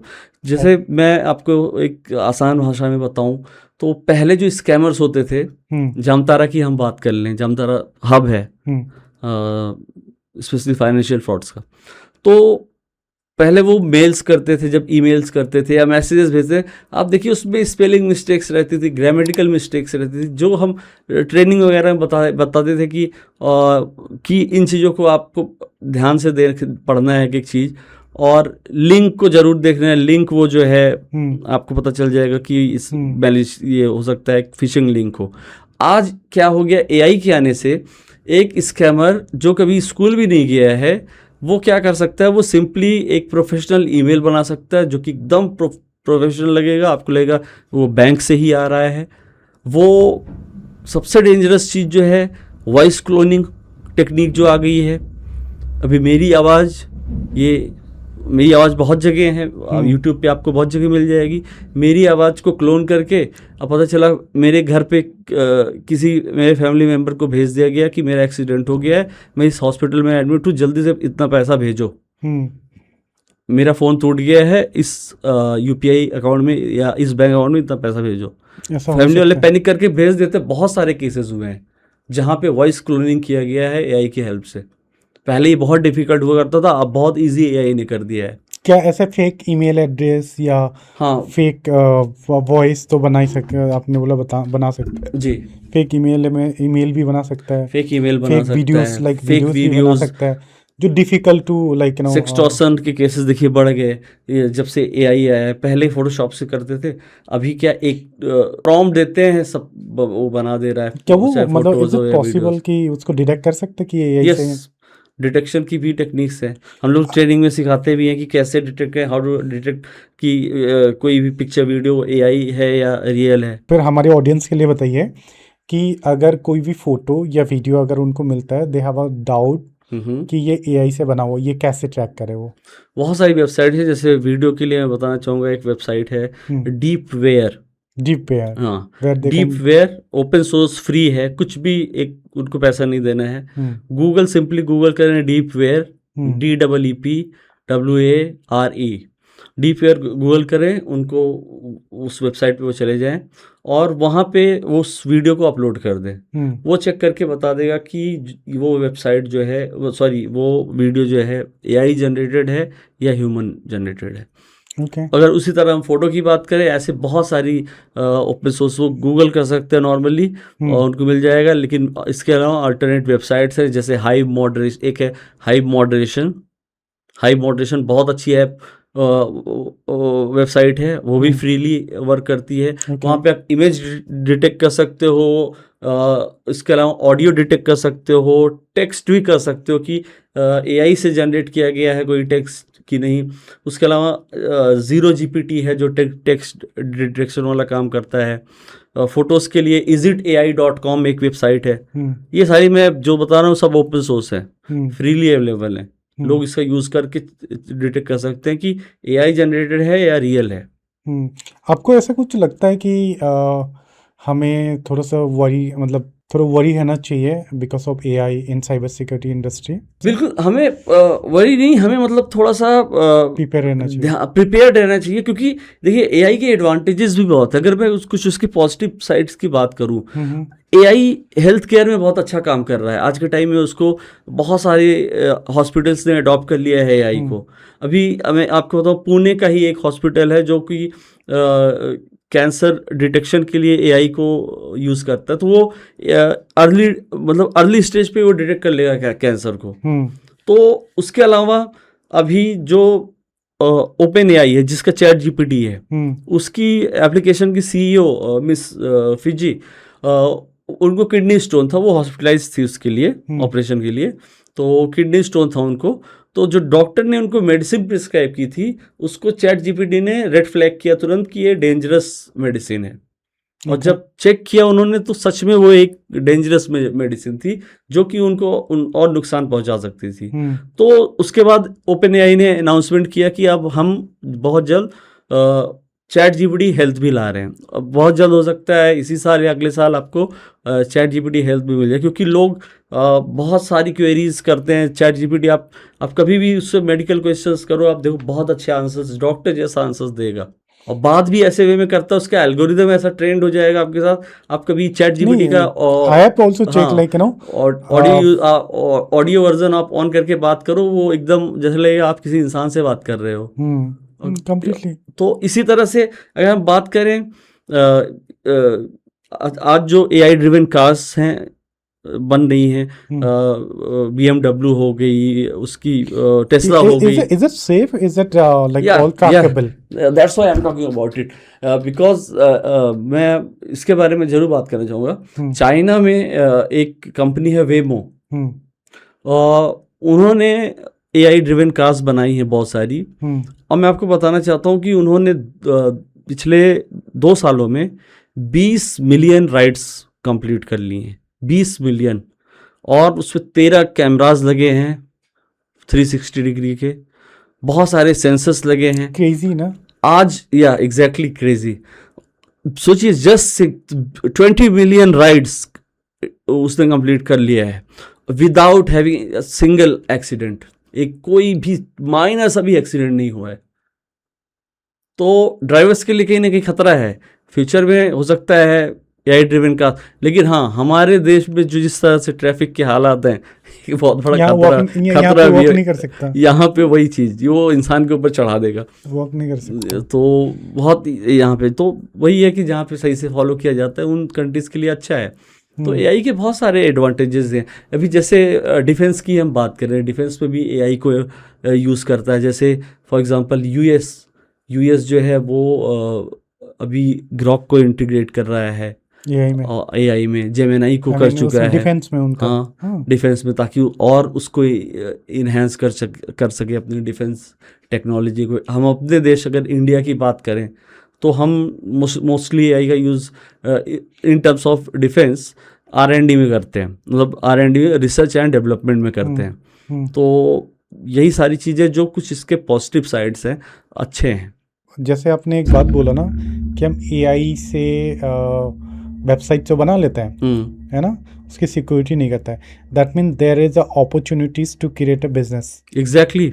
And there is an opportunity for those inspirations who wanted to become a cyber security expert and all, to create to begin their career. Exactly. Okay. मुझे लगता है कि मुझे पर्सनली लगता है कि फ्यूचर इज देयर। ओके, आपके पास chances अभी है जो इस फील्ड में आप कैरियर बना सकते हो। That I fail. Is it, what do you think? Yes, it's completely true. Right, बहुत सही चीज आपने बोला। Future will be grow more, you know. AI के आने से बिल्कुल पूरी तरह से टेक्नोलॉजी एक आप बोल सकते हो रिवोल्यूशन है। अभी बहुत सारी चीज़ें हैं। अभी जैसे अब मेटावर्स एक जो टेक्नोलॉजी है, अभी तो बड़े हमें लगाने पड़ते हैं। वो कुछ सालों में आपको 1-2 साल में सिर्फ आपको एक नॉर्मल सा चश्मा लगाना पड़ेगा और आप सारी चीज़ें ऐसे बैठ के स्क्रॉल कर रहे हो। तो चीज़ें बदलने वाली है, टेक्नोलॉजी इन्हेंस होगी, लेकिन क्राइम भी उसी तरह, क्रिमिनल्स भी बहुत इनोवेटिव होते हैं, क्राइम्स भी बढ़ेंगे। तो एआई से अपॉर्चुनिटीज़ बहुत सारी है, ये बात तो सही है। जैसे लोगों के अंदर डर रहता है कि हमारी जॉब चली जाएगी, ऐसा नहीं है। एआई लोगों को रिप्लेस नहीं करेगा, ये मैं बता रहा हूँ आपको। एआई उनको रिप्लेस करेगा जो एआई को अडॉप्ट नहीं करेंगे, जिनको एआई के बारे में पता ही नहीं है। इसलिए इस टेक्नोलॉजी को जानना बहुत ज़रूरी है लोगों को। उनको पता होना चाहिए एआई कैसे वर्क करता है, क्या है, डिटेक्ट, जैसे अभी आपने क्वेश्चन किया इसको डिटेक्ट कर सकते हैं कि नहीं, पता होना चाहिए इसको डिटेक्शन टेक्निक क्या है, कैसे हम डिटेक्ट करें, कैसे हम जनरेट कर सकते हैं एआई की हेल्प से कोई वीडियो कैसे बना सकते हैं in a positive way, video, audio या कोई इमेज। तो ये सब चीज़ें प्रैक्टिस करें, थोड़ा सीखें, धीरे धीरे। आपको कोडिंग भी करने की ज़रूरत नहीं, वो खुद ही चीज़ें आपको एप्लीकेशंस वगैरह बना के देगा। तो स्टार्टअप करना है, कुछ भी करना है, तो अपॉर्चुनिटीज़ बहुत सारी हैं, बहुत सारी अच्छी अपॉर्चुनिटीज़ लेके आया एआई। एक बात बताओ, फ़ोन हैक हो सकता है? मोबाइल फ़ोन बिल्कुल हो सकता है, होता है। आपका फ़ोन बिना यहाँ पे रखा है, आपका फ़ोन बिना छुए हैक हो सकता है। ये एक बात बताओ, कोई साइन है जिससे हम डिटेक्ट कर सकते कि हाँ भाई ये इसकी तो लगी पड़ी है? हाँ बिल्कुल, जैसे कि आपका फ़ोन अगर ओवर हीट, बहुत ज़्यादा हीट हो रहा है, रखा है चार्जिंग में नहीं है, नॉर्मली रखा है, और आप नोटिस कर रहे हो कि फ़ोन गर्म हो रहा है, बैटरी बहुत जल्दी ड्रेन कर रही है फ़ोन की, तो ये और कई मोस्ट ऑफ द स्मार्टफोन्स में आप देखोगे उसमें दिखाता है कि हमारा इंटरनेट का जो रहता है उसमें छोटा सा बताता है MB KB कितना यूज़ कर रहा है उस समय फ़ोन। अगर आप देख रहे हो ये MBs में यूज़ कर रहा है तो इसका मतलब है कि कहीं ना कहीं वो कनेक्शन मतलब ज़्यादा, आप भाई फ़ोन आपका उस समय आप फ़ोन यूज़ ही नहीं कर रहे हो, means your phone is using data. Exactly means ये छोटे कहीं छोटे वो साइन होते कनेक्टेड हैं, है किसी से कनेक्टेड है। हाँ, तो ये कुछ साइंस है जिससे आप डिटेक्ट कर सकते हो, क्योंकि आज के टाइम में खतरा इतना ज़्यादा है, ज़ीरो क्लिक अटैक्स हो जाते हैं, ज़ीरो क्लिक अटैक्स पॉसिबल हैं। या एक और बात बताओ, there are people are visiting website, okay, उसमें पॉपअप आती है, बहुत सारे वेबसाइट में पॉपअप एग्जैक्टली आती है। पॉपअप तो ये पॉपअप जो आती है, पॉपअप का आने के बाद क्या वो हार्मफुल हो सकता है? बिल्कुल हो सकता है, बहुत सारे ऐसे पॉपअप्स और बहुत सारे केसेस हैं जहाँ पे ये पॉपअप्स जो है वो फिशिंग पेजेस होते हैं, आप एक नई टैब खुल जाएगी, आपको पता भी नहीं चलेगा, और पता चलेगा वो टैब आपको लगेगा कि आपके फेसबुक सोशल मीडिया का है, आप देखोगे आपको लगेगा कि बहुत लोग उसमें अपना देखते हैं, डिटेल इन्फॉर्मेशन डालता है। अरे मेरा फेसबुक लॉग आउट हो गया, क्योंकि मोस्टली लोग लॉग इन करके रखते हैं, उन्होंने अपना क्या किया, यूज़र ने पासवर्ड डाल दिया, तो बिल्कुल। और ये इससे बचने का तरीका क्या है, बहुत सारे एड ब्लॉकर्स आते हैं, तो लोग सिंपली गूगल कर लें एड ब्लॉक प्लस, एक बहुत अच्छा आता है एड ब्लॉक प्लस, एक एक्सटेंशन है, उसको किसी भी ब्राउज़र में लगा सकते हैं, और उससे क्या होगा कि वो पॉपअप एड्स को रोक देगा, नहीं आने देगा। अच्छा, वो मतलब एक एक्सटेंशन हो या कुछ वैसा हो तो उसको यूज कर Yes. सकते हैं।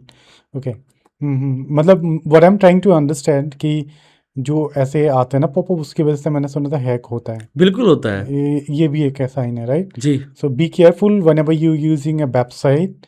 अगर वो स्पेशली लोग जो पॉर्न वेबसाइट्स पे ज़्यादा जाते हैं, पॉर्न वेबसाइट्स हो गई, इसके अलावा न्यूज़ की बहुत सारी वेबसाइट्स हैं जहाँ पे पॉपअप्स आते हैं, वो उन्होंने तो इसलिए कर दिया क्योंकि वो उससे पैसा कमा रहे हैं, क्लिक्स जब हो रहे हैं, लेकिन बहुत बार ऐसा होता है कि वो पॉपअप ऐड आपने उसको क्लोज लिखा है, आपने क्लोज पे दबाया, और उसने क्या किया, साइलेंटली आपके सिस्टम में या आपके फ़ोन में एक एप्लीकेशन डाउनलोड कर दी, आपने गलती से इंस्टॉल कर दिया। आजकल देखिए वेडिंग इनविटेशन के नाम पे कितना क्राइम हो रहा है, वेडिंग इनविटेशन .apk आपके फ़ोन में आया, अब जिनको नहीं पता है व्हाट इज़ .apk, उनको तो यही लग रहा है कि ये शादी का इनविटेशन है, उनको ये नहीं पता कि वो एक एंड्रॉयड फाइल है APK, और उसको उन्होंने इंस्टॉल कर लिया, और इट कुड बी एनीथिंग, कोई मैलिशियस कोई भी वो सॉफ्टवेयर हो सकता है, और वो आपके फ़ोन को पूरा हाईजैक कर लेगा, फिर उसको आप फिर तो वही है कि उसको ना OTP की ज़रूरत है ना कुछ, वो रिमोटली आपके फ़ोन को एक्सेस उसको मिल गया। एक बात बताओ, India today we are one of the largest country having digital access. Yes. In terms of UPI, anything that we have all the freedom. Okay, is there any challenges in the cyber security we are having or you are facing? Yes, there are so many challenges. There are lots of challenges in cyber security, cyber safety when it comes to cyber crime. Yeah. हर एक second, हर एक दिन हजारों cyber crimes हो रहे हैं, सबके साथ हो रहे हैं, लड़कियों के साथ ज़्यादा हो रहे हैं, और जो पोर्टल्स दिए गए हैं जैसे फॉर एग्जांपल 193 जो मैंने बताया फाइनेंशियल, इसके अलावा उसका जो वेबसाइट है जो national cyber crime reporting portal है MHA का I4C डिपार्टमेंट, cybercrime.gov.in, उस पर लोग कंप्लेंट करते हैं, कुछ होता ही नहीं है। एक RTI डाली गई थी, मैं आपको बताना चाहता हूँ 2023 में, एक मुंबई एक पर्सन ने डाला था कि ये I4C जो MHA ने बनाया है इस डिपार्टमेंट, ये आखिर कर क्या रहा है, पूरा उसने उसका स्टैट्स मांगा था, उसमें पता चला कि 98% कंप्लेंट्स जो होती हैं वहाँ पे 98% कंप्लेंट्स वहीं की वहीं रहती हैं, सिर्फ 2% कंप्लेंट्स FIR में कन्वर्ट होती है। अब जस्ट थिंग, जैसे में उस 2% में भी बहुत सारे डिफरेंसेस लग जाते हैं। लोग जानते हैं किसी को, अरे किसी के थ्रू कहलवा दिया तो हो गया। उनका क्या काम है, वो सीधा उस रिलेवेंट थाने को जहाँ पे उन्होंने अपना डाला है डिटेल, कोतवाली थाना जो भी उनका पड़ता है, वो वहाँ पे फॉरवर्ड कर देंगे। वो कभी एक्सेस करते ही नहीं, खोल के देखते ही नहीं है।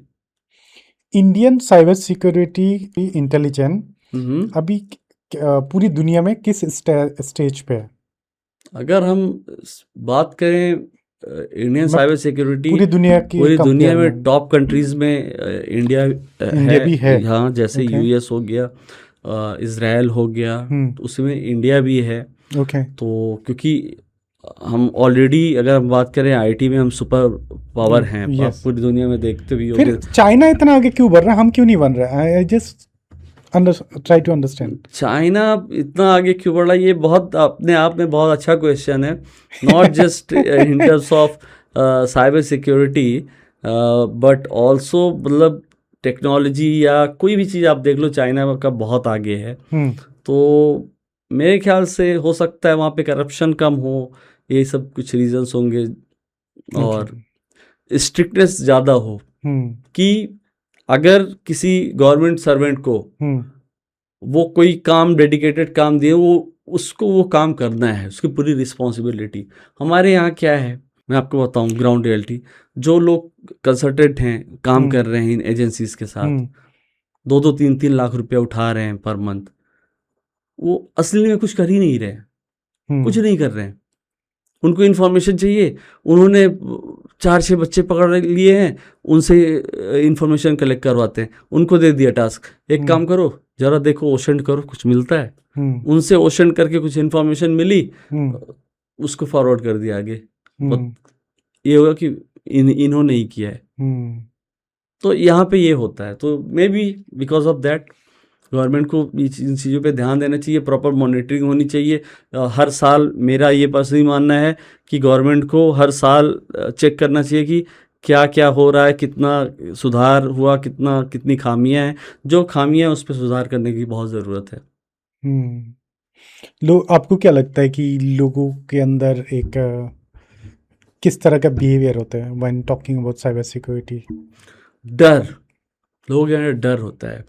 जब हम साइबर क्राइम की बात करते हैं, साइबर वर्ड की ही, सिर्फ साइबर की हम बात करते हैं, लोगों के अंदर डर आ जाता है। It sound like a crime in India because of जब से ये डिजिटल अरेस्ट वगैरह है, लोगों के अंदर फियर बहुत, और उसी साइबर क्रिमिनल उसी फियर का फ़ायदा उठाता है। क्योंकि फियर में क्या होता है, अर्जेंसी आ जाती है, हमारे सेंसेस उतना काम नहीं करते हैं। फियर क्या होता है? डर। नहीं, वो तो पता है मुझे। डर क्यों पैदा होता है, मेरे को ये जानना है थोड़ा साइकोलॉजिकल। वो डर किसी भी, वो एक सिनेरियो बना के आपके अंदर वो डर पैदा कर सकता है। फॉर एग्जांपल, किसी ने किसी को ब्लैकमेल किया, सेक्सटॉर्शन का केस है, या एक्सटॉर्शन का है, या किसी की वेबसाइट को हैक कर लिया पूरे के पूरे। जैसे अभी एम्स दिल्ली, मैंने बताया, एम्स दिल्ली को रैंसमवेयर अटैक करके पूरा वो कर लिया, इनक्रिप्ट कर लिया। तो चैलेंज तो हो गया, एक सब खड़ा हो गया सामने ना। अब कहीं ना कहीं हमको डर है कि अगर हम पैसा नहीं देंगे या हम उसकी बात नहीं मानेंगे तो वो ये चीज़ करेगा जो धमकी दे रहा है। तो वहीं से डर पैदा होता है, और जब डर पैदा होता है हम पैनिक कर जाते हैं, हमारे सेंसेस काम नहीं करते सही से, हम गलत डिसीजन करते हैं। अगर आपने एक बार पैसा दे दिया, बार बार डिजिटल अरेस्ट के अभी जो केसेस हुए, अभी देखिए ये बहुत बड़ा स्कैम चला, अभी भी बहुत लोग इसमें फंस रहे हैं। इतना ज़्यादा इसका प्रचार हो चुका है। इवन आपने देखा होगा मोबाइल फ़ोन पे भी जब हम कॉल करते हैं उस पर भी ये चीज़ अनाउंसमेंट होता था। क्या इंडियन एजुकेशन सिस्टम में ये ऐड करना चाहिए? बिल्कुल करना चाहिए, फॉर नॉलेज स्पेशली। ये एग्जैक्टली करना चाहिए। अभी मैं देख रहा हूँ जो चेंजेस हुए हैं अपने एजुकेशन सिस्टम, जैसे फॉर एग्जांपल सीबीएसई में क्लास 3rd से एआई रोबोटिक्स वगैरह को मैंडेटरी कर दिया गया है। ठीक है, आपने एआई रोबोटिक्स को मैंडेटरी की, अच्छी बात है। आपके हिसाब से क्या दिया, मतलब क्या बेसिक चीज़ें जानकारी के लिए उसमें? अब वही बेसिक चीज़ें सिखाएंगे कि एआई क्या है, फिर उसके बाद धीरे धीरे उनको प्रॉम्प्ट्स वगैरह भी सिखाएंगे जब 4th 5th में जाएंगे। आप ठीक है, उनको एआई सिखा रहे हो, उनको एआई के साथ आप सिक्योरिटी भी तो सिखाओ। जब तक वो सिक्योरिटी नहीं जानेंगे, वो तो एक बार अगर एआई को समझ गए कि अरे एआई से हम ये कर सकते हैं, हो सकता है क्योंकि बच्चे हैं, उनके अंदर उनके वो नटखट होते हैं, वो दिमाग उनका गलत चीज़ों पे ज़्यादा जाएगा। Okay, can you tell me जो यूएस और इजराइल एंड ईरान है, इनकी जो वॉर होती है, it was like missile war, so there is another war which is happening inside there, like a cyber security intelligence. इसका मैं एक एग्जांपल देना चाहूँगा, ये आज से नहीं बहुत पहले से चलता आ रहा है। Okay. क्योंकि जो भी कॉन्फ्लिक्ट हो रहा है, आप देख रहे हो न्यूक्लियर को लेके हो रहा है। 2004 में यूएस और इजराइल को पता चला कि ईरान जो है वो यूरेनियम इनरिच कर रहा है, न्यूक्लियर प्लांट पे वर्क काम कर रहा है। तो उनके पास दो ऑप्शंस थे, या तो बॉम्बिंग कर सकते थे उस प्लांट पे, लेकिन उन्होंने कुछ दूसरा प्लान किया। दोनों कंट्रीज की एजेंसीज ने मिल के, यानी यूएस और इजराइल ने मिल के एक मैलवेयर बनाया, एक मैलिशियस सॉफ्टवेयर डेवलप किया जिसका नाम पड़ा स्टक्सनेट। ओके, बहुत सारे लोग जो टेक्निकल लोग जानते होंगे और जिन्हें नहीं पता उनको पता चलेगा। तो स्टक्सनेट जो है ये जब बना, ये पहला काइनेटिक साइबर वॉरफेयर इसकी वजह से हुआ। तो इसका काम क्या था, जब जो यूरेनियम को इनरिच करने की जो मशीन्स वहाँ पे लगी रहती हैं, उसके जो रोटेशनल स्पीड रहती है, ये वहीं पे जाके, ये मैलिशियस कोड वहीं पे जाके साइलेंटली उसको मॉनिटर करने लग गया। और 2 महीने तक उसने मॉनिटर किया कि किस स्पीड पे वो रोटेट कर रहा है सारी चीज़ें, और डेटा वो भेजता गया उनको वापस। फिर उन्होंने क्या किया, उसी मैलिशियस कोड को यानी स्टक्सनेट से उस जो रोटेशनल स्पीड थी चेंज कर दिया। अच्छा, उसको 10 गुना, आप सोचिए 10 गुना बढ़ा दीजिए, आप किसी चीज़ को 10 गुना बढ़ा दीजिए, 10 गुना घटा दीजिए, तो ऐसा कर दिया। तो उसकी वजह से वो जो उनका न्यूक्लियर प्लान था और जो उनका प्लान था चल रहा था प्रोजेक्ट, ईरान को उसको बंद करना पड़ा। तो जो चीज़ें मतलब बॉम्ब्स और उससे हो सकता था, वो एक छोटा सा मैलिशियस कोड सोचिए कर ले गया। लेकिन यहाँ पे कहानी नहीं ख़त्म होती। इंटरेस्टिंग चीज़ ये है कि ईरान ने भी रिवेंज लिया इस चीज़ का। जैसे अभी देखिए यूएस इजराइल ने क्या किया, सुप्रीम उनको मार दिया। ईरान में तमाम जगह पे बॉम्बिंग हुई। ईरान ने भी पलट के क्या किया, गल्फ कंट्रीज में किया, जहाँ जो यूएस अलाइड है। तो यही सेम चीज़ साइबर वर्ल्ड में भी हुआ। ईरान ने समझा कि साइबर भी कुछ होता है, साइबर वर्ल्ड भी कुछ होता है, हमें भी चाहिए कि साइबर वर्ल्ड में मजबूत बने। और ईरान ने उससे सबक लिया।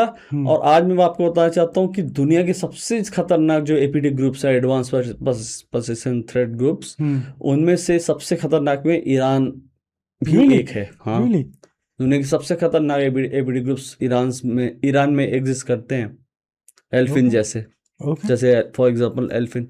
तो ईरान ने क्या किया, उसने अपने एबीडी ग्रुप्स पे काम किया, हैकर्स बनाए, फिर हैकर्स का ग्रुप बनाया, ABD group. So you mean Iran playing very smartly? या ईरान ने काम किया। फिर 2012 में उनके एक एबीडी ग्रुप ने क्या किया कि उसने एक वायरस बनाया, जिसका नाम पड़ा शमून वायरस। और शमून वायरस से हिट किया किसको, दुनिया की सबसे बड़ी oil refinery company Saudi Aramco, जो कि सऊदी अरबिया और यूएस यूनाइटेड स्टेट्स दोनों की पार्टनरशिप में है।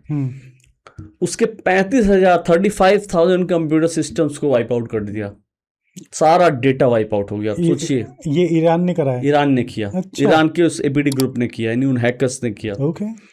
और वो 35,000 बहुत बड़ा डैमेज था, करोड़ों अरबों रुपए का उनको नुकसान हो गया।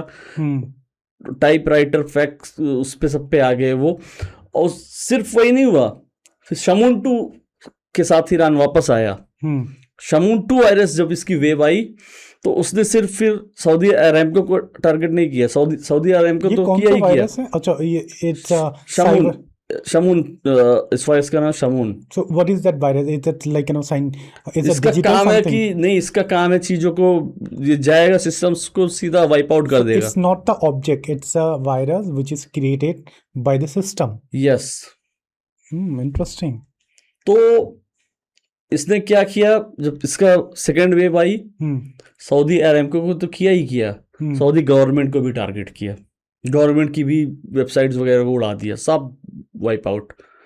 और फिर इसकी थर्ड वेव भी आई, एक लास्ट वेव आई थर्ड, जिसमें इसने सऊदी अरामको, सऊदी गवर्नमेंट, उसके साथ साथ बहरीन की जो सबसे बड़ी ऑयल रिफाइनरी कंपनी है उसको भी टारगेट किया, बहरीन की भी उस कंपनी के सारे सिस्टम्स को वाइप आउट कर दिया।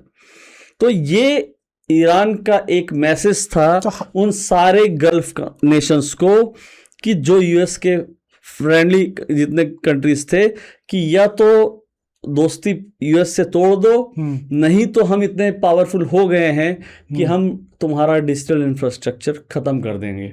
और ईरान ने इसको करके दिखाया 3 बार, जैसे मैंने बताया शमून वायरस से, और भी बहुत चीजें वो कर सकता था। ओके, आज भी कर सकता है, ईरान कैपेबल है।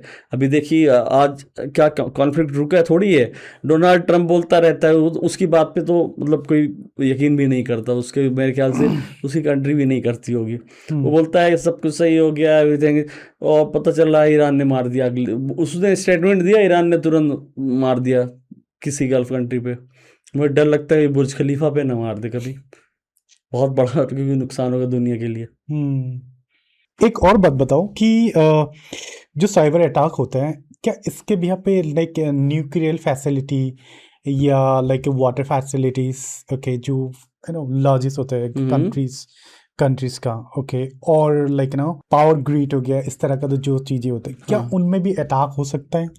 बिल्कुल हो सकता है। देखिए न्यूक्लियर को तो कोशिश किया जाता है, न्यूक्लियर प्लांट्स को, कि उनको दूर रखा जाए इन चीज़ों से, बहुत संभाल के, क्योंकि कई बार ऐसा हुआ है कि अटेम्प्ट्स करती हैं दूसरी कंट्रीज़ कि वो न्यूक्लियर अगर उनको मिल गया, फॉर एग्जांपल सोचिए अगर हमारे न्यूक्लियर का किसी भी हमारे न्यूक्लियर प्लांट का एक भी न्यूक्लियर का एक्सेस किसी कंट्री को मिल गया और वो उसने चला दिया उस न्यूक्लियर को किसी कंट्री को, वर्ल्ड वॉर स्टार्ट हो जाएगा। इसलिए न्यूक्लियर को बचा के लोग छुपा के रखते हैं। हम सब में से किसी को नहीं पता हमारी कंट्री में न्यूक्लियस कहाँ है, कहाँ पे रखे हैं। तो लेकिन हाँ, पावर ग्रिड वगैरह जो है, आपको ये नहीं पता हो, किसी को नहीं पता होगा आई थिंक 2020 में जब कोविड चल रहा था, कोविड लॉकडाउन के बाद जब इंडिया चाइना में थोड़ा सा टेंशन हाई थी गलवान हिल्स पे, अक्टूबर की बात है, अक्टूबर 2020, उस टाइम जो है चाइना ने क्या किया था, मुंबई पे एक पावर ग्रिड अटैक किया था और मुंबई में एक वही मैलिशियस कोड अटैक किया पावर ग्रिड पे, और मुंबई अचानक सडनली रातों रात ब्लैकआउट हो गया, पूरा मुंबई सब कुछ रुक गया, बैकअप पे चीज़ें चलने लगी, ट्रेन्स वगैरह रुक गई, मेट्रो रुक गई, सारी चीज़ें, और जो हॉस्पिटल्स वगैरह थे अपने बैकअप पे चलने लगे। तो मतलब जो साइबर अटैक है वो बिजली पे भी अटैक कर सकता है? एग्जैक्टली, क्योंकि वो क्रिटिकल इंफ्रास्ट्रक्चर का एक पार्ट है ना। ओके, बैंकिंग के भी। हाँ, वैसे क्या क्या चीज़ है जिसमें अटैक कर सकता है? सारी चीज़ें जितनी भी हैं, बैंकिंग हो गया, ट्रांसपोर्ट हो गया, इलेक्ट्रिसिटी हो गया, इसके अलावा हॉस्पिटल्स हो गए, और भी ऑयल हो गया। तो जितनी चीज़ें जो हमारी, आप बोल सकते हो कि ज़िंदगी जीने के लिए जो बहुत ज़रूरी चीज़ें हैं हमारे डेली लाइफ के लिए, वो सारी चीज़ें आ जाती है उसमें। आपने एक बात बताई कि ईरान ने थ्रेट दिया है यूएस एंड इजराइल को, कि ये इतना स्ट्रॉन्ग कैसे बना? लाइक मेहनत किया होगा उनके बच्चों ने। हाउ, लाइक देखा जाए तो कि दुनिया में जो देखा जाता है कि टॉप लेवल पे जो इंटेलिजेंस होता है, दैट वाज लाइक ओवरव्यू में देखा जाए US and Israel, China, all of that, they are build it so faster. How they build it so faster? ये कैसे बिल्ड करा ये? I wanted to understand. देखिए कहीं ना कहीं उनको सबसे पहली चीज़ मैं बोल रहा हूँ, गवर्नमेंट सपोर्ट करती है बहुत, उनका गवर्नमेंट सपोर्ट करती है। साइबर सिक्योरिटी एक उनके कैरिकुलम का एक पार्ट है। आज इसराइल क्यों इतना आगे है when it comes to cyber security? क्योंकि उनकी पढ़ाई में उनको, वो जब बच्चे हैं उन तभी से उनको वो कोडिंग पढ़ रहे हैं, वो साइबर, जब वहीं से वो कोडिंग पढ़ रहे हैं, सिक्योरिटी पढ़ रहे हैं, तो वो चीज़ों को सिक्योरली डेवलप करेंगे और उनको पता रहेगा कैसे होता है। तो ये सब चीज़ें कहीं ना कहीं वही चीज़ें हमारे देश को भी चाहिए कि ऐसे कैरिकुलम में, जैसे CBSE है, एआई लाया, रोबोटिक्स लाया, अच्छा है, साइबर सिक्योरिटी को भी लाना चाहिए था। उसी के साथ साइबर सिक्योरिटी को भी लाना चाहिए। एआई को लाए हो आप, ठीक है, बच्चे उसका मिसयूज कर सकते हैं, उसका आप एक डिफेंस अप्रोच रखो ना, सिक्योरिटी को भी साथ में लगाइए बच्चे, ताकि सीखें। और जब कल को वो बच्चे बड़े होंगे तो वो अच्छे चीज़ें, अच्छे एआई का एक अच्छा यूज़ करेंगे, ना कि उसका मिसयूज करने लगेंगे बचपन से ही। क्या एक साइबर वॉरफेयर एक स्मॉल कंट्री को जियोपॉलिटिक ही डिस्ट्रॉय कर सकता है, लाइक डिसअपियर? बिल्कुल कर सकता है। स्मॉल कंट्री क्या, बड़ी कंट्री को भी कर सकता है। जैसे देखा गया, स्मॉल कंट्री की बात करें, रशिया ने बहुत बार यूक्रेन को किया है, यूक्रेन की पावर ग्रिड्स को अटैक किया, पूरा ब्लैकआउट कर दिया है, महीनों के लिए कर दिया है। यूक्रेन में लाइट ही नहीं, बिना इलेक्ट्रिसिटी के लोग रहे। और उसी तरह से अभी मैंने आपको बताया जो यूएस और इजराइल का जॉइंट ऑपरेशन था स्टक्सनेट, उसके बाद ईरान ने भी बैकफायर किया और शमून वायरस के साथ, तो कहीं ना कहीं उसने भी एक बड़ा अटैक किया। तो कोई भी, बिल्कुल छोटी कंट्री नहीं, बड़ी कंट्रीज को भी अटैक कर सकती है। चाइना अक्सर इंडिया पे अटैक करती है। पाकिस्तान G20 जब समिट हो रही थी, इंडिया जब होस्ट कर रहा था, पाकिस्तान ने किया था DDoS अटैक, क्योंकि जो लाइव स्ट्रीमिंग हो रही थी G20 की, पाकिस्तान ट्राई कर रहा था कि सर्वर डाउन कर दे।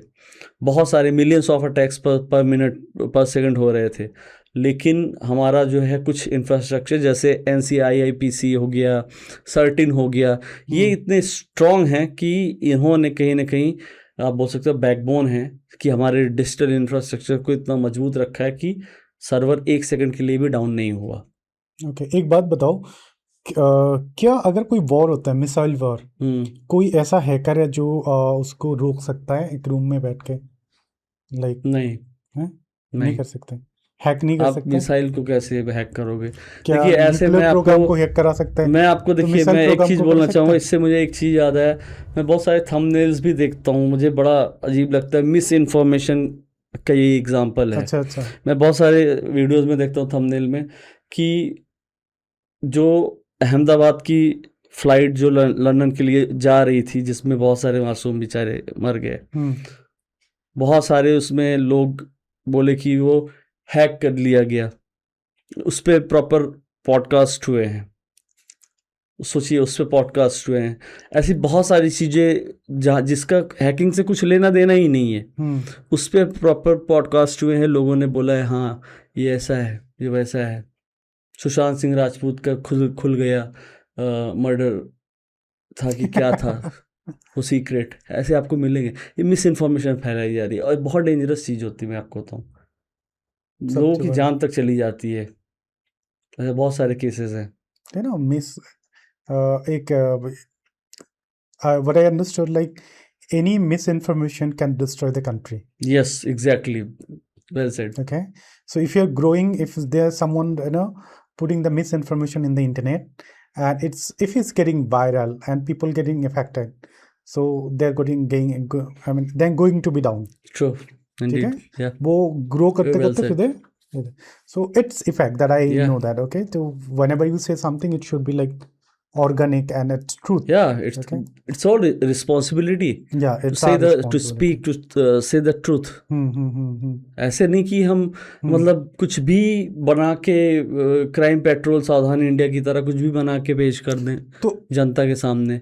डार्क वेब पे बोल रहे हैं भूत देखा है, बताइए कि कोई सेंस बनता है? Dark web is all about it's a technology. वो टेक्नोलॉजी, उसको समझिए आप कैसे काम करता है। अनियन आप देखते हो, प्याज, बहुत सारी लेयर्स होती हैं, तो टॉर एक अलग ब्राउजर उसके लिए चाहिए होता है, उससे कनेक्ट करना पड़ता है। तब उस टेक्नोलॉजी को आप समझो। आप देखोगे वीडियोस पड़ी हैं, उसमें बोल रहे हैं कि मैंने डार्क वेब पे भूत देखा है। क्या सेंस बनता है? ऐसा भी है? हाँ। मैं बहुत सारी वीडियोस देखा हूँ, मैं आपको भेजूंगा व्हाट्सएप पे, आप देखना। यार भूत तो रियल में नहीं होता, डार्क वेब। डार्क वेब पे देखा, बताया उसने अपना पूरा, और एकदम बैकग्राउंड में हॉरर म्यूजिक लगा के पूरा एक्सप्लेन कर रहा है कि मैं ऐसा ऐसा देखा। ओके, एक बात बताया कि न्यूक्लियर प्रोम को भी हैक करा जा सकता है, right? You told me that. या ओके, तो ये मिसाइल को हैक नहीं करा जा सकता है? The question is that. I don't think so कि मिसाइल को हैक कर Okay. लिया जाए। हैकर नहीं कर सकते हैं? नहीं, ओके। मिसाइल को हैक करने की अगर कैपेबिलिटी आ जाएगी जिस दिन हैकर्स के अंदर, उस दिन फिर समझ लीजिए वर्ल्ड वॉर 3 हो जाएगा। और मैं एक बहुत ही गंभीरता, ये जो वर्ल्ड वॉर 3 आपने बोला, क्या ये आप बोल दो कि वर्ल्ड वॉर 3 किस तरह का होगा? वर्ल्ड, वही मैं उसी पे जा रहा था, साइबर अटैक या वर्ल्ड वॉर 3 ताजुब मत करिएगा अगर वो साइबर स्पेस से हो, यानी साइबर की वजह से हो। जिस दिन वही मैंने बोला ना, एक्सेस मिल गया हैकर्स को इन मिसाइल्स का, इन न्यूक्लियर्स का, उस दिन वही है कि वर्ल्ड वॉर अपने आप स्टार्ट हो जाएगा। एक मिसाइल गई, वो हिट की किसी कंट्री को, उसने वहाँ पे पलट के उस कंट्री पे अटैक कर दिया, उस कंट्री को पता ही नहीं कि हमारी कंट्री से एक मिसाइल हिट की है। ऐसे युद्ध तो छिड़ते हैं। सो वर्ल्ड वॉर 3 अगर होगा जी, व्हाट डू यू थिंक कि ये साइबर अटैक होगा, मतलब डिजिटल मतलब attack? It could be anything, मतलब इसका कुछ बोल नहीं सकते। हाँ, कि लेकिन चांसेस हैं, चांसेस हाई हैं कि साइबर की वजह से भी हो सकता है। लेकिन बाकी जो है, जैसे अभी करंट जो कॉन्फ्लिक्ट चल रहे हैं, इन सब से भी हो सकता है। फॉर एग्जांपल अभी जो सुपर पावर्स हैं, जैसे कि अकॉर्डिंग टू मैं जो पर्सनली मानता हूँ और मैंने अपने रिसर्च के हिसाब से जो देखा है, रशिया वर्सेस यूएस, जिस दिन ये खड़े हो गए आमने सामने, चाइना आ गया, तो उस दिन पक्का की वर्ल्ड वॉर होनी ही है, फिर कोई नहीं रोक पाएगा। यही रीज़न है कि यूएस जो है डायरेक्ट कभी रशिया से नहीं भिड़ रहा है, चाइना से नहीं भिड़ रहा है। उसको पता है कि अगर एक बार हम लड़ गए, ये कंट्रीज जो है स्ट्रांग है, कैपेबल हैं लड़ने के लिए। दुनिया में सबसे ज़्यादा न्यूक्लियस किसके पास है? रशिया के पास। रशिया के पास? हाँ, दुनिया में सबसे ज़्यादा ये रोबोट आर्मी किसके पास है? चाइना के पास। तो वो सोचने वाली बात है, उनके असली जवान मरेंगे, उनके रोबोट्स मरेंगे। तो फर्क अब सोच लीजिए, एक रोबोट 100 असली जवानों को मार के मरेगा। What is the scary thing about digital world? Scary thing is blind trust, जो लोग कर लेते हैं, इसलिए सोच लेते हैं हाँ ये ऑथेंटिक वेबसाइट है, ये पर्सन लेजिट पर्सन है। Blind trust, always follow zero trust policy. पहले वेरीफाई करिए, उसके बाद आगे बढ़िए। ओके, लोग क्या क्या गलती करते हैं ऑनलाइन एक्सेस करने से करते टाइम? ध्यान नहीं देते चीज़ों पे, वेबसाइट के यूआरएल पे ध्यान नहीं देते, ये नहीं मेक श्योर करते कि वेबसाइट का जो प्रोटोकॉल है HTTP है कि HTTPS है। जब तक S नहीं हो उस वेबसाइट पे नहीं जाना चाहिए। So is there any sign particular like this kind of sign you should not go? अगर वो HTTP है, प्रोटोकॉल पे चल रही है, यानी हाइपर टेक्स्ट ट्रांसफ़र, जो उसका पूरा है प्रोटोकॉल, उस पे चल रही है, तो इसका मतलब कि it could be a fishing page. Okay, क्योंकि फिशिंग पेज जो है वो HTTPS यानी S मीन सिक्योर, उस पे वर्क नहीं करता। तो इसलिए, और दूसरी चीज़, जो URLs होते हैं, बहुत बार लोग URLs पे ध्यान नहीं देते। कोई हो सकता है टाइनी URLs, यानी छोटे छोटे जो हो जाते हैं URLs, बना के भेज दिया, और वो HTTPS लगा, लोग उसको लगा कि S है तो सिक्योर है, लेकिन वो असली में URL को छुपाया है एक छोटे से URL के पीछे, यानी उस मास्क किया है असली फिशिंग पेज को। तो वही है, चीज़ों को ध्यान से देखें और किसी ऐसे लालच में ना आए। लोग लालच में आ जाते हैं अक्सर, और भरोसा करें, ओटीपी वगैरह शेयर ना करें किसी के साथ, कोई पर्सनल इन्फॉर्मेशन ना शेयर करें। कोई अगर उनको वीडियो कॉल आती है, कोई बोलता है खुद को कि मैं सीबीआई से हूँ, ईडी से हूँ, या किसी कॉल आता है कि आपका पार्सल में आया है, उसमें ड्रग पकड़ा गया है, इस टाइप की, तो समझ लें तुरंत कि कोई ठग है। ओके। हाँ, क्योंकि अगर कोई पुलिस होगी तो उसके जो वो हैं, अगर ऐसा कुछ होता है तो पुलिस है तो वो सीधा कॉल करके वो थाने बुलाएगी, वो बोलेगी कि आप इस थाने विजिट कर लीजिए, एक ये मामला है आया है। कोई कुरियर कंपनी जो है कभी वो पैसा नहीं मांगेगी कि ड्रग मिला इतना पैसा दो। तो लोग इन चीज़ों को समझते नहीं है, बेसिक चीज़ों, और वही है कि वो पैनिक कर जाते हैं, उसमें गलतियां कर जाते हैं। एक बार पैसा दिया नहीं, फिर बार बार देते जाते हैं। डिजिटल अरेस्ट हुआ, अभी देखिए स्कैम, लोग लगातार स्क्रीन, अपनी स्क्रीन के सामने 3-3 दिन, 7-7 दिन, मतलब हफ्ते भर, 15-15 दिन बैठे रहे।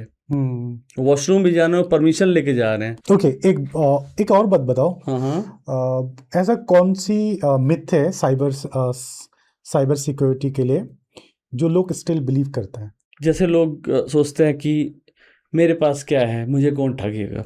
अच्छा। या लोग सोचते हैं कि मैं तो बहुत पढ़ा लिखा हूँ, मैं आईएएस हूँ, मैं डॉक्टर हूँ, मैं आईपीएस हूँ, मुझे कौन ठगेगा। लेकिन मैं आपको बताऊं कि बहुत सारे केसेस हुए जहाँ पे doctors, IAS officers, IPS officers, इन सब के साथ साइबर फ्रॉड हुए हैं। ओके। ये खुद नहीं अपने आप को बचा पाए क्योंकि इट्स ऑल अबाउट ये पूरा सोशल इंजीनियरिंग होता है। तो आप कितने भी पढ़े हो, आपके पास डजन मैटर, आपके पास 500 रुपया है, वो 500 रुपया भी वो ठगेगा, उसको अगर एक्सेस मिलेगा उसके लिए 500 रुपया भी बहुत है। 50 करोड़ है तो उसके लिए वो 50 करोड़ भी गायब कर देगा। Okay, is there any advice you have which is on your experience for Yeah, everybody? always there are few things, always everyone, मतलब जितने नेटिजन्स हैं, इंटरनेट यूजर्स, उनको ये चीज़ें फॉलो करनी चाहिए। सबसे पहले पासवर्ड स्ट्रांग रखें, मल्टी फैक्टर ऑथेंटिकेशन इनेबल रखें, जो पिन यूज़ करते हैं एटीएम की उसको भी थोड़ा सा स्ट्रांग रखें। जैसे ऐसे बहुत लोग मैं देखता हूँ 1 2 3 4 0 0 0 0 इस टाइप की पिन वगैरह ना रखें। और फ़ोन के जो अपने उनके फ़ोन के पासकोड वगैरह हैं उसको भी स्ट्रांग रखें। इसके अलावा जो है एप्लीकेशंस जो भी उनके फ़ोन में हैं उसको हर हफ्ते, जैसे मेरी एक हैबिट है, मैं हर संडे को अपनी सारी ऐप्स एक बार अपडेट कर लेता हूँ। तो वीकली एक बार ऐप्स को अपडेट करते रहे, क्योंकि वो इसीलिए पुश करते हैं नए नई चीज़ों। हो सकता है जो आप वर्जन यूज़ कर रहे हो उसमें कोई बग हो, मतलब कोई लूप होल हो, कोई 0 डे वल्नरेबिलिटी हो जिसको कोई हैकर एक्सप्लॉइट कर सकता है। तो ये सारी चीज़ें फॉलो करते रहे, अपने सिस्टम को भी अपडेट करें और पढ़ते रहें, फॉलो करें कुछ ऐसे पेजेस को, पढ़ते रहें कि क्या क्या साइबर थ्रेट्स, बेसिक्स तो पता ही नहीं होना चाहिए कि क्या क्या हो। ओटीपी नहीं शेयर करना है, कोई ऐसे कॉल करके डराने की कोशिश कर रहा है नहीं करना है। कोई जैसे जो सबसे चैलेंजिंग है एआई पे वॉइस क्लोनिंग करके मैसेज भेज दिया, तो तुरंत बिलीव ना करें, पैनिक ना हो। बेटे के नाम पे किया है, किसी के नाम पे, हस्बैंड के नाम पे किया है, फादर के नाम पे किया है, तो उस पर्सन को कॉल करें, पहले कॉल करके वेरीफाई करें कि क्या सच में ऐसा कुछ हुआ है। पैनिक ना करें। Okay, so earlier we talk about कि एआई की वजह से how like career path also change. Okay, so अगर, क्योंकि I personally feel this is the right option for the longest time for career path. So if someone wanted to learn about cyber security, about about for the career path choose. So अगर किसी को cyber security में अपनी career बनाना है, कोई recommendation है आपका which is help other people? सीखने के बारे में या सर्टिफिकेशंस के बारे में? सीखने के लिए ऑब्वियसली। सीखने के लिए बहुत सारे प्लेटफॉर्म्स अवेलेबल हैं, जैसे यूट्यूब पे उनके बहुत सारे चैनल्स मिल जाएंगे ऐसे, जहाँ पे ट्यूटोरियल्स उनको मिल जाएंगे। उन ट्यूटोरियल्स में पूरा प्रॉपर गाइडेंस, जैसे भी मैंने आपको बताया काली लाइनक्स एक ऑपरेटिंग सिस्टम होता है, कैसे आपको ऑपरेट करना है, उसके टूल्स कैसे क्या काम करते हैं, टूल्स सारी चीज़ें आपको यूट्यूब पे मिल जाएगा। रिसोर्सेज आप गूगल करिए, आपको ईजिली अवेलेबल हो जाएंगे when it comes to learning. तो लर्निंग तो आप खुद ही कर सकते हो इंटरनेट, बस आपको इंटरनेट एक लैपटॉप चाहिए, बस आप पढ़ो सीखो और उसके बाद जो है तो मतलब ऑनलाइन के कोर्स वगैरह भी जो वो भी कर सकता है या? नहीं, बिल्कुल कर सकते हैं। जैसे अपने करियर में कोर्सेज कहीं ना कहीं आपके पास अगर सर्टिफिकेट भी है तो क्या सर्टिफिकेट रिक्वायरमेंट होती है क्या कहीं पे जॉब करने के लिए? देखिए, सबसे इम्पोर्टेंट होता है स्किल होनी चाहिए आपके अंदर। लेकिन कहीं ना कहीं हाँ ये है कि बहुत सारी कंपनीज हैं जो कि सर्टिफिकेशंस भी क्योंकि अगर आपके प्रोफाइल में एक सर्टिफिकेशन भी है कि आपने ये सर्टिफिकेशन कर रखे हैं तो वो काम आता है। जैसे बहुत सारी मेरी बहुत सारे दोस्त हैं तो उनकी कंपनीज हैं, वो भी सर्टिफिकेशंस प्रोवाइड करते हैं, तो लोग ज्वाइन कर सकते हैं बहुत जगह पे। जैसे हम लोग हैं ये पूरा NCR, तो हम हरियाणा की बात करें, जैसे हम जहाँ बैठे हैं टेक्निकली ये हरियाणा का ही एक पार्ट है। तो हरियाणा में है, जैसे मेरे दोस्त एम साहिब एकेडमी।